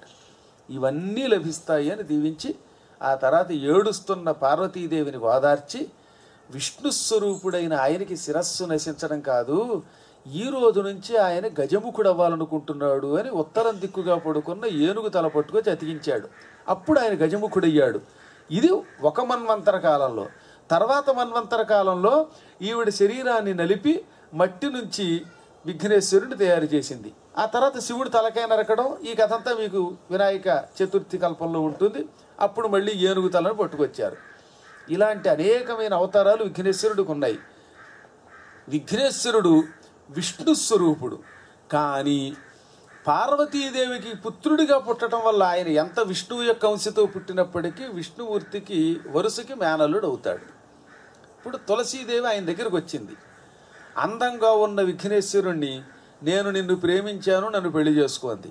వెంటనే ఆయన ఏమన్నాడో తెలుసా, నువ్వు రాధాదేవి స్వరూపానివి, కృష్ణుడికి ఒకప్పుడు పత్తిని వెయ్యావు, నేను ఇప్పుడు కృష్ణుడికి వరుసకి మేనల్లుండి అవుతాను, కాబట్టి నువ్వు కూడా నాకు మేనత్త లాంటి దానివి. అయినా నాకు ఈ భూలోకపు వరసలు తప్ప మీ లోకపు మర్యాదలు రుచించవు, నేను నిన్ను పొరపాటును కూడా ప్రేమించను, పెళ్లి చేసుకోను, తప్పు వెళ్ళిపో అన్నాడు. నా అంత అందగత్య తనంత తాను వలచి వస్తే చీపో అంటావా, మరోసారి ఆలోచించు అంది. కుదరదన్నాడు ఈయన.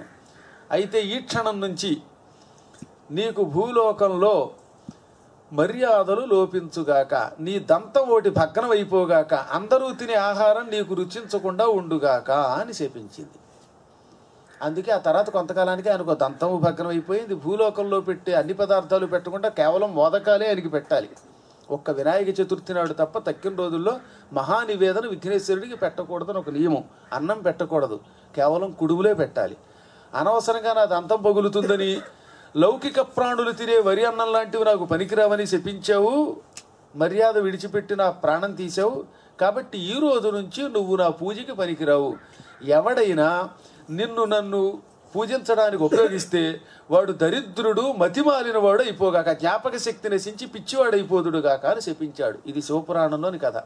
అందువల్ల అప్పటి నుంచి తులసీంన సమర్పయేత్. శివపురాణంలో విద్యేశ్వర సంహితలో 2 శ్లోకాలు ఉన్నాయి. విఘ్నేశ్వరుణ్ణి తులసితో పూజించకూడదు, శివుణ్ణి సంపంగి పువ్వులతోటి, మొగలి పువ్వుతోటి పూజించకూడదు. చంపకం కేతకం హిత్వా త్వంజం సర్వం సమర్పయేత్. ఈశ్వరుడికి చంపకం అంటే సంపంగి, కేతకం మొగలి, హిత్వా విడిచిపెట్టి, అన్యం సర్వం సమర్పయేత్ ఇంక ఏదైనా ఇవ్వచ్చు. విఘ్నేశ్వరుడికి కూడా ఏదైనా ఇవ్వచ్చు, ఒక్క తులసీం నా సమర్పయేత్, తులసి మాత్రం ఇవ్వకూడదు. ఈ శాప కథని అక్కడ చెప్పాడనమాట.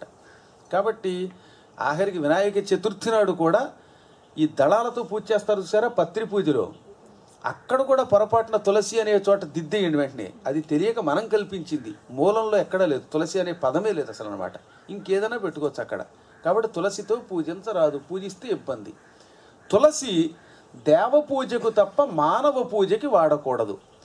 గురువుల్ని ఇలాంటి పువ్వులతో పాదాలు పూజించాలని నియమం కదా. గురువులు ఇంటికి రాగానే ఒక ఆసనం మీద కూర్చోబెట్టి పువ్వులతో పూజించడం ఒక సంప్రదాయం.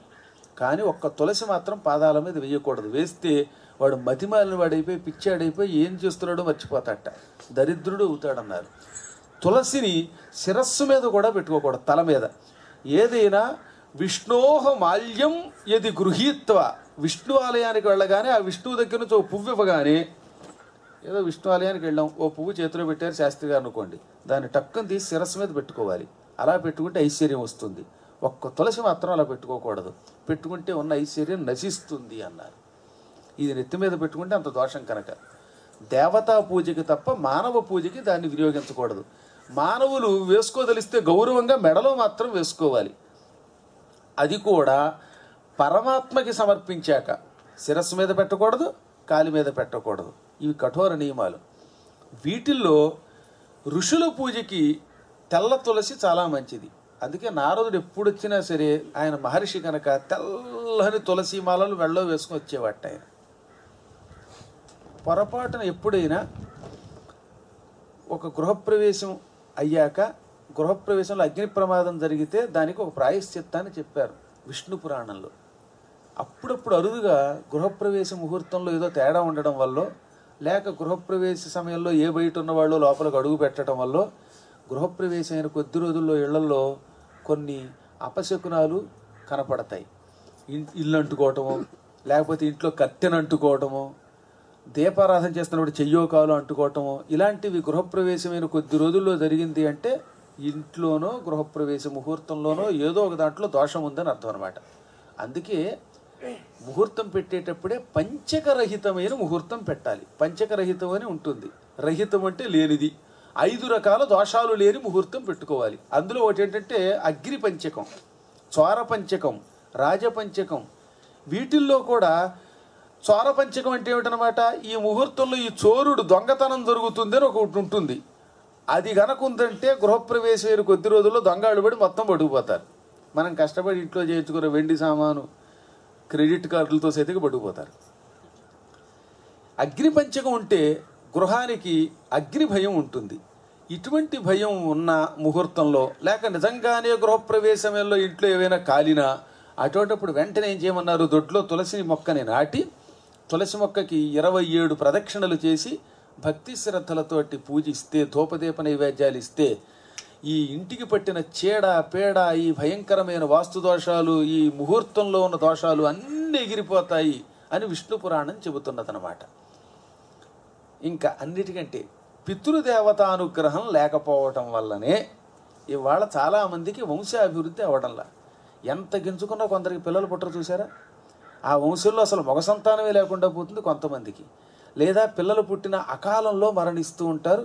లేదా పిల్లలు తీవ్రమైన అనారోగ్యానికి తరచుగా గురవ్వడం, పేచీలు పెట్టి రౌడీజంతో ఏడిపించేస్తున్నారు పిల్లలంటే పితృదేవత అనుగ్రహం లేదు అని అర్థమన్నాడు. మహాభయంకరం అండి బాబు. పిల్లలు అల్లరంటే అంతా ఇంత కాదు. ఇల్లు పీకి పాకార పెట్టి పందిరేసి ఏడిపించేస్తున్నారంటే దానికి గల కారణం ఏమిటంటే పితృదేవతలకి సక్రమంగా ఎప్పుడో తద్దినాలు జరగలేదు. పితృదేవత అనుగ్రహం లేకపోవటం వల్ల ఇళ్లలో తొందరగా తల్లిదండ్రులు ఎవరో వెళ్ళిపోతున్నారని అర్థం అనమాట. ఇవన్నీ ఎందుకు జరుగుతాయంటే చెప్పాగా, తెలుసో తెలియకో వాళ్ళకి తద్దినాలు పెట్టడం మర్చిపోవటం, ప్రవర మర్చిపోవటం, వీటన్నిటి కారణం వల్ల. దానికి ఒక ప్రాయశ్చిత్తం చెప్పారు. పిల్లలు విపరీతంగా అల్లరి చేస్తున్నా, సంతానం లేకపోయినా అటువంటి వాళ్ళకి 9 ఆదివారముల పాటు తులసి పూజ చెయ్యండి. ఎలాంటి దాంతో? తులసికి ఒక అష్టోత్తర శతనామం ఉన్నది. దానితో కానీ, లక్ష్మీదేవి అష్టోత్తర శతనామాలతో కానీ ఇంట్లో ఉన్న తులసి కోట చుట్టూ 108 సార్లు ప్రదక్షిణ చేసి ఈ అష్టోత్తర శతనామాలతో పువ్వులతో పూజ చేస్తే పితృదేవత అనుగ్రహం లభిస్తుంది. శ్రాద్ధ క్రియలలో ఉన్న లోపాలన్నీ పోతాయి. పిండ ప్రదానం చేసేటప్పుడు ఒకడు భక్త ఉండాలి. ఒకడిని పితృదేవతా స్థానంలో కూర్చోబెడతాం, మరొక భక్తని విశ్వదేవతా స్థానంలో కూర్చోబెడతారు. మీరు సహజంగా అప్పుడప్పుడు చూస్తూనే ఉన్నారుగా. కొంతమంది అయినా తద్దినం కార్యక్రమాలు చూసిన వాళ్ళు ఉండి ఉండొచ్చు, లేదా అందరూ చూసి ఉండొచ్చు. పెట్టినా పెట్టకపోయినా కనీసం చూడటమైనా జరుగుతుంది ఎప్పుడో ఒకప్పుడు. ఇద్దరు కనీసం భక్తులు ఉండాలి. ఒకడిని పితృదేవతా స్థానంలో, ఒకడిని విశ్వదేవతా స్థానంలో కూర్చోబెడతాం. ఈ భక్తులు కూడా ఎటువంటి వాళ్ళు అయి ఉండాలట అంటే, కొనఖీ అంటే గోళ్ళు పుచ్చిపోయిన వాడు భక్తగా పనికిరాడు. కుష్ఠరోగీచ కుష్ఠరోగం వాడు పనికిరాడు. ఆస్మా వ్యాధి ఉంటుంది చూసారు, అటువంటి వాడికి ఉబ్బసం ఉక్కిసం వ్యాధి కలిగిన వాడు పనికిరాడు. పౌనర్భవ అంటే ఒక ఆవిడ భర్త చచ్చిపోయాక రెండో పెళ్లి చేసుకుని ఇంకో పిల్లాడికి అందనుకోండి, వీడిని పౌనర్భవుడు అని పేరు. వీడు పౌరోహిత్యం చేస్తే అటువంటి వాడు తద్దినానికి పనికిరాడు భక్తగా. ఇలా కొన్ని చెప్పారు. ఇవి చెప్తే కలియుగంలో హడిలిపోతారు వాళ్ళు. ఇంక వాడి జీవితంలో నా పురాణం వినరు. ఏమో ఎక్కడ ఏ దోషం ఉందో తెలియదు. మనకి తెలియకుండా ఎక్కడైనా కొన్ని దోషాలు ఉండొచ్చు కదా. ఇలాంటివి ఆ దోషముల వల్ల కూడా పితృదేవతలు ఈ భోజనం చేసే వాళ్ళ ద్వారా సంతృప్తి పొందరు, సరిగదా వంశాన్ని శపిస్తారట. దానికి ఏం చెయ్యాలి అంటే, విస్తరాకులు ఆహార పదార్థాలు వడ్డించేటప్పుడు గారెలు వడ్డిస్తాం, పాయసం వడ్డిస్తాం. ఈ పితృ కార్యక్రమాల్లో మాత్రం కందిపప్పు కాకుండా దిక్కుమాల పెసరపప్పు వేస్తాం. ఇలాంటప్పుడు ఆ దోష పరిహారంగా ఒక్క తులసీ దళం ముందు వేసి అప్పుడు ఈ పదార్థాలు వడ్డిస్తే పొరపాటున మనకి భక్తులుగా వచ్చే వాళ్ళల్లో ఉన్న లోపాలు కానీ లేక మన ఇంట్లో లోపాలు కానీ ఉంటే అన్నీ ఎగిరిపోతాయట. ఇదంతా దత్తాత్రేయ చరిత్రలో మార్కండేయ పురాణంలో కూడా చెప్పారు. తులసిని ఆదివారం నాడు, శుక్రవారం నాడు, మంగళవారం నాడు కొయ్యకూడదు. తులసి కోటలో ఉన్న ఆకుని పొరపాటున కూడా కోసి పూజకి వినియోగించకూడదు. 3 వారములు కొయ్యకూడదు, గుర్తుపెట్టుకోండి. ఏమేమిటవి? ఆదివారము, శుక్రవారం, మంగళవారం. ఈ వారాల్లో పొరపాటున కూడా తులసిలో ఉన్న ఒక ఆకు కూడా తుంచకూడదు. చీకటి పడ్డాక తులసీ దళాలు కొయ్యకూడదు పూజకి. ఒకసారి కోసి ఇంటిలో పెట్టిన తులసీ దళాలు 15 రోజులు పూజకి పనికొస్తాయన్నారు. పక్షం బిల్వపత్రాలు అంటే మారేడాకులు, తులసీ దళాలు 15 రోజుల పాటు పూజకి పనికొస్తాయి. మీరు ఒకసారి దీంతో పూజ చేశారనుకుందాం, ఏ శివుడికో శివలింగానికో లేక విష్ణుమూర్తినో ఈ ఆకులతో పూజించాక మళ్ళీ ఆకులు తీసి కడిగి ఎండలో పెట్టి తుడిచేసి మళ్ళీ దాన్ని ఫ్రిడ్జ్లో పెట్టి మర్నాడు పూజకి వాడచ్చు. ఎండిపోయినా సరే పర్వాలేదు, 15 రోజులు పనికొస్తాయి. అయితే చేయవలసిన పని ఏంటంటే, ఒకసారి పూజలో పెట్టాక దాన్ని కడిగేసి తుడి చెయ్యాలి. కాకపోతే ఆ తర్వాత ఆరబెట్టిన ఆకులు మళ్ళీ వరుసగా వాడచ్చు 15 రోజులు. కాబట్టి పక్షం రోజులు అదే తులసీదళం వాడచ్చు అనే నియమం ఉన్నది కనుక సూర్యాస్తమయం అయ్యాకను ఈ శుక్ర కుజ భానువారాల్లోనూ కొయ్యకుండా ఉండాలి అని చెప్పారు. ఒక్కొక్కప్పుడు తులసి కోటలో ఉన్న తులసి మొక్క చచ్చిపోయింది అనుకుందాం, నిద్రించడం అంటాం దాన్ని. అప్పుడు ఏం చేయాలి? కొత్త తులసి మొక్క వేసేటప్పుడు కూడా ఇదే నియమం. సూర్యాస్తమయం అయ్యాక ఆదివారం, శుక్రవారం, మంగళవారాల్లో కొత్త మొక్క వేయకూడదు, మిగతా రోజుల్లో మాత్రమే వేయాలి. వీటిల్లో కూడా తులసికి అత్యంత ప్రీతిపాత్రమైనటువంటి రోజు బుధవారం. బుధవారం నాడు కొత్త తులసి మొక్క వేసినా, బుధవారం నాడు తులసిని పూజించినా ఆవిడ బ్రహ్మానందం పొందుతుంది. దాని ద్వారా ఇంట్లో ఉన్న వాళ్ళకి మంచి తెలివితేటలు వస్తాయి. ముఖ్యంగా పిల్లల రౌడీజం పోతుందన్నారు. గందరగోళం చేసి కొట్టేస్తుంటారు తల్లిదండ్రులు కూడా. బ్యాట్ పెట్టి కొట్టేశాడు నా కళ్ళ ముందు ఒక ఇంట్లో కుర్రాడు వాళ్ళ నాన్నని. ఈ దెబ్బతో వాళ్ళ నాన్న అంత ఏనుగు లాంటి వాడు కూడా ర్యాట్ అయిపోయాడు ఈ బ్యాట్ దెబ్బకి. అటువంటి పిల్లల కోసం ఈ బుధవారం పూజ చేయమని చెప్పారు. మీకు ఐడియా ఉందో లేదో తెలియదు కానీ ఆ మధ్యన ఈటీవీ 2లో చాలా కాలం ప్రతి బుధవారం ఈ తులసితో పూజ చేయటం వల్ల వచ్చే లాభాలు చెప్పేవాడు అనమాట. రోజు 15 నిమిషాలు చొప్పున. ఇటువంటి వాటిని యూట్యూబ్లో పెడితే ఎక్కువ మందికి ఉపయోగపడుతుంది. ఇలా చెయ్యొచ్చు చేయకూడదని తెలియటం వల్ల చాలా లాభాలు కదా. శాస్త్ర ప్రకారంగా వాటిని ఆచరణ చేస్తే చాలా లాభాలు ఉన్నాయి. అశాస్త్రీయమైన వాటిని చేయటం వల్ల కొన్ని అవఫలితాలు కూడా వస్తాయి. ఇప్పుడు కారు చాలా మంచిదే, డ్రైవింగ్ లైసెన్స్ లేనివాడు ఎంత బాగా నడిపినా వాడు దొరికాడంటే వాడు పని అయిపోయినట్టు జీవితంలో, అమెరికా లాంటి చోట. అలాగే శాస్త్ర నిషిద్ధ కర్మములు చట్టవిరుద్ధమైన కర్మలు లాంటివి అన్నమాట. కాబట్టి వాటిని తెలుసుకుని చేస్తే చాలా లాభం అని చెప్పారు. శరీరం విడిచిపెట్టినటువంటి వ్యక్తిని ఊరేగింపుగా మోసుకుపోతున్నప్పుడు ఈ మధ్యన తులసీ దళాలు కూడా జల్లుతున్నారు, పువ్వులు జల్లుతున్నప్పుడు. అది మాత్రం పొరపాటును కూడా తులసి శవాలకి పనికిరాదు. అత్యంత పవిత్రమైనది ఇది. దీన్ని మైలతో ముట్టుకోకూడదు, బయట ఉన్నవాళ్ళు ముట్టుకోకూడదు. అందుకే ఇంటి దగ్గర బయట పెట్టినప్పుడు బయట ఉన్న రోజుల్లో దాని దగ్గరికి వెళ్ళి దాన్ని తాకడం, నీళ్లు పోయటం చేయకూడదు. ఆ సమయంలో మగవాళ్ళ చేతే చేయించాలి. శవాల మీద పువ్వులు జల్లినట్లుగా వీటిని జల్లకూడదు. అలా జల్లితే కూడా చాలా ఘోర నరకాల పాలు చేస్తుంది. వీటన్నిటిని దృష్టిలో పెట్టుకుని చాలా జాగ్రత్తగా ప్రవర్తిస్తే ఎన్నో లాభాలు ఉన్నాయన్నమాట. సత్సంతానం కలగాలంటే ఏం చెయ్యాలి? ఒకప్పుడు శ్రీకృష్ణుడికి పెళ్ళైన వెంటనే సంతానం కలగాలి. ఆయనకు కూడా చాలా ఇబ్బంది పడ్డాడు. కృష్ణుడికే పిల్లలు పుట్టలేదని చెప్పారండి. స్కాంద పురాణంలో శ్రీకృష్ణుడు సంతానం కోసం శివుడి కోసం తపస్సు చేశాడని ఉంది. ఆయనకి పెళ్ళయ్యాక 3 ఏళ్ల వరకు పిల్లలు పుట్టకపోతే పాపం రుక్మిణీదేవి, ఏమండి మా అన్నయ్యల్ని ఎదిరించి పెళ్లి చేసుకున్నాను, మిమ్మల్ని పిల్లలు లేరని మా అన్నయ్య వాళ్ళు ఆక్షేపిస్తున్నారు, చూసావా మేము చెప్పాము కృష్ణుడి పెళ్లి చేసుకోవద్దంటే వినిపించుకోకుండా ఆయనకు ఉత్తరం రాసి మరీ తెప్పించి రథం ఎక్కి వెళ్ళావు, అయ్యిందా నీ పని అని అంటున్నాడు మా అన్నయ్య. పిల్లలు లేరు అనే బాధను నేను తట్టుకోలేను, అనుగ్రహించండి అంది. అప్పుడు కృష్ణుడు కాశీ వెళ్ళి అత్యంత భక్తి శ్రద్ధలతో శివుడి కోసం తపస్సు చేశాడు. ఇప్పటికి కూడా అక్కడ బిందు మాధవుడు లేక వేణుమాధవుడు అనే పేరుతో కాశీ యొక్క ఒడ్డున కనపడుతుంది కృష్ణుడి యొక్క ఆలయం. చాలా అద్భుతంగా ఉంటుంది. వేణుగోపాలుడు అని కూడా పిలుస్తాం. విజయగోపాలుడు వేణుగోపాలుడు ఆయన. అక్కడ చేశాడు కృష్ణుడు తపస్సు శివుడి కోసం. కాశీ విశ్వేశ్వరుడు ప్రత్యక్షమయ్యాడు. నీకేం వరం కావాలో కోరుకోమన్నాడు. నాకు మంచి సంతానం కావాలి, మా రుక్మిణీదేవి గొల్లును గోల పెడుతోంది అంటే, అయితే ఓ పని చెయ్యి, శివలింగాన్ని నీ పేరు మీదుగా కృష్ణేశ్వరలింగం అనే పేరుతో ఇక్కడ ప్రతిష్ఠించు. ఇప్పటికి కూడా వేణుమాధవుని ఆలయం దగ్గర కృష్ణేశ్వర లింగం ఉంది, కృష్ణుడు ప్రతిష్ఠించిన లింగం అన్నమాట. నువ్వు తపస్సు చేసిన చోటే ఒక లింగాన్ని ప్రతిష్ఠించు. 1116 తులసీ దళాలను తీసుకో. సంతాన ప్రాప్తి కోసం రుద్రాభిషేచనం కరిష్యే అని సంకల్పం చెప్పుకో. అభిషేకం చేశాక నా శివ సహస్రనామాన్ని చదివి, శివుడికి కూడా సహస్రనామాలు ఉన్నాయి, ఈ నామాలతో తులసీ పత్రాలతో పూజ చెయ్యి, నీకు అద్భుతమైన సంతానం కలుగుతుంది అన్నాడు. నీకే కాదు, ఈ ప్రక్రియతో ఎవడు చేసినా వాడికి సంతానం కలుగుతుంది. ఒక్కొక్కడి జాతకంలో ఇక వీడికి పిల్లలు పుట్టరు అని తేల్చేశారు అనుకుందాం, ఇంకా వాడికి పిల్లలు పుట్టరు, డాక్టర్లు కూడా తేల్చేసినా సరే ఇక్కడికి వచ్చి నీ చేత ప్రతిష్ఠింపబడిన కృష్ణేశ్వరలింగానికి తులసీ దళాలతో పూజ చేసిన వారికి సంతానం కలిగి తీరుతుంది అన్నాడు. నేను ఎరిగి ఒక భక్తురాలు ఉండేదండి, ఆవిడికి పెళ్ళై 16 ఏళ్ళు అయ్యింది, పిల్లలు పుట్టలేదు.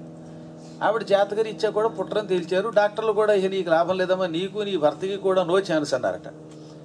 ఆవిడ ఒకసారి మా పీఠానికి వస్తే ఈ పుస్తకం తీసి చూపించి, ఇది చూడు, కృష్ణుడే తనకి సంతానం కావాలి అని అక్కడ లింగాన్ని ప్రతిష్ఠించాడు, శివుడు చెప్పినట్టే అభిషేకం చేసి 1116 తులసీ దళాలతో లింగాన్ని పూజించాడు. పూజించాక ఆయనకి రుక్మిణికి ప్రద్యుమ్నుడు అనే పేరుతో మన్మధుడు కొడుకుగా పుట్టాడు. ఎవరు పూజించినా సంతానం కలుగుతుందని వరమిచ్చాడు ఈశ్వరుడు. కాబట్టి నువ్వు అక్కడికి వెళ్ళి చెయ్యన్నాను. నిజంగా 9 రోజులు అక్కడ నిద్రించి రోజు ఈశ్వరుడికి అక్కడ అభిషేకం చేసి, మణికర్ణిక దాటి ఇంకా ముందుకెళ్ళాక ఉంటుందన్నమాట ఆ వేణుమాధవన్ ఆలయం. ఆ కృష్ణేశ్వరుడికి పూజ చేసి తులసీ దళాలతో అర్చన చేసింది. ఆశ్చర్యం, కుర్రాడికి ఇప్పుడు 3 ఏళ్ళు, ఎంత అందంగా ఉన్నాడో చెప్పలేమండి. భగవంతుడి అనుగ్రహం కలిగితే ఈ వైద్యులు, ఈ వైద్య శాస్త్రాలు ఇవేమీ మనకి డిక్లేర్ చేసిన, ఈ జ్యోతిష్ శాస్త్రాలన్నీ ఇక నీ వల్ల కాదని చెప్పినా ఆ పని కూడా నెరవేరుతుంది. అయినా భగవంతుడి అనుగ్రహం అంటే వీడేం చేస్తాడు. అందుకే చంద్రశేఖరమాశ్రయే మమ కిం కరిష్యతి వయ్యమః అన్నాడు శంకరాచార్యులు. చంద్రశేఖరుణ్ణి, ఈశ్వరుణ్ణి ఆశ్రయిస్తున్నాను, అటువంటి నన్ను యముడేం చేస్తాడని యముడినే బస్తీ వేసవాలని పిలవగలిగాడు. అంత గొప్ప శక్తి ఈ తులసీ దళానికి కొద్ది సంతాన ప్రాప్తిని కూడా ఇచ్చేది. ఆయుర్వేదాది వైద్యాల్లోనూ పురాణాల్లో కూడా తులసీ దళాన్ని రాత్రిపూట 3 దళాలు నవిలి మింగితే కఫం ఉండదు, శ్లేష్మం తగ్గుతుందన్నారు. మీరు చూడండి, గొంతు బాగుపడుతుందో లేదో. ఈ మధ్యన ఫ్లోరైడ్ అని నీళ్లలో ఎక్కువగా ఉంటుంది కదా, సున్నం. ఈ ఫ్లోరైడ్ పోవాలంటే ఆ నీళ్లలో తులసి వేయమన్నారు. బింది నిండా కొన్ని చోట్ల నీళ్లలో ఈ సున్నం ఎక్కువగా ఉన్న దాంట్లో తులసి దళాలు వేసి తెల్లారేక చూడండి ఎంత అద్భుతంగా ఉంటుందో నీరు తేరుకుని. ఈ మాట ఎప్పుడో చెప్పారు బ్రహ్మవైవర్త పురాణంలో. మీ ఇళ్లలో తులసివనం నాటండి, తులసివనం మధ్యలో నుయ్యి తవ్వించండి, అక్కడ ఉండే నీరు ఏ సున్నము లేకుండా మధురమైన నీరు పడుతుంది అని. అంటే తులసి మొక్కలున్న చోట ఉన్న నీరు ఈ రకమైన కాలుష్యాలు లేకుండా, సున్నము చెత్త చెదారం లేకుండా పవిత్రంగా ఉంటాయి. తులసీ జలం వల్ల వచ్చే లాభాలు అన్నీ కదా. ఔషధ గుణాలు ఉన్నాయి, పవిత్రత ఉన్నది, రకరకాల భూతప్రేత పిశాచాదుల బాధలను తొలగించే లక్షణం ఉన్నది, వాస్తు దోషాలను తొలగించే శక్తి ఉంది, జాతకర్మాది దోషాలను తొలగించే శక్తి ఉంది. అనేక బహుళ ప్రయోజనాలకి తులసి ఉపయోగపడుతుంది. అటువంటి తులసీదేవిని భక్తి శ్రద్ధలతో మనం పూజించుకుందాం. అమ్మవారి పాట, ఇందాక పాడిన పాట వీలుంటే వీరు కంఠస్థం చేసి మళ్ళీ నెక్స్ట్ ఇయర్ వచ్చేసరికి దాంతో హారతి కూడా ఇవ్వాలని కోరుకుంటూ మరొకసారి మాధవి రాజేష్ గారి దంపతులకి ఈ చేతటి ఏర్పాటు చేసి ఈ కార్యక్రమాన్ని అందించినందుకు ధన్యవాదాలు చెబుతూ సకల శుభ ఫలావాప్తిరస్తూ అంటూ, మీరు కూడా భక్తి శ్రద్ధలతో వచ్చినందుకు, పురాణం మీద భక్తితోటో, పురాణానంతర ప్రసాదం మీద భక్తితోటో, ఏదో ఒక వాళ్ళ మీద అభిమానంతో ఏ వంకతో అయినా వచ్చినందుకు మీ అందరికీ కూడా సకల శుభాలు కలుగ్గాక. హరి ఓం తత్సత్.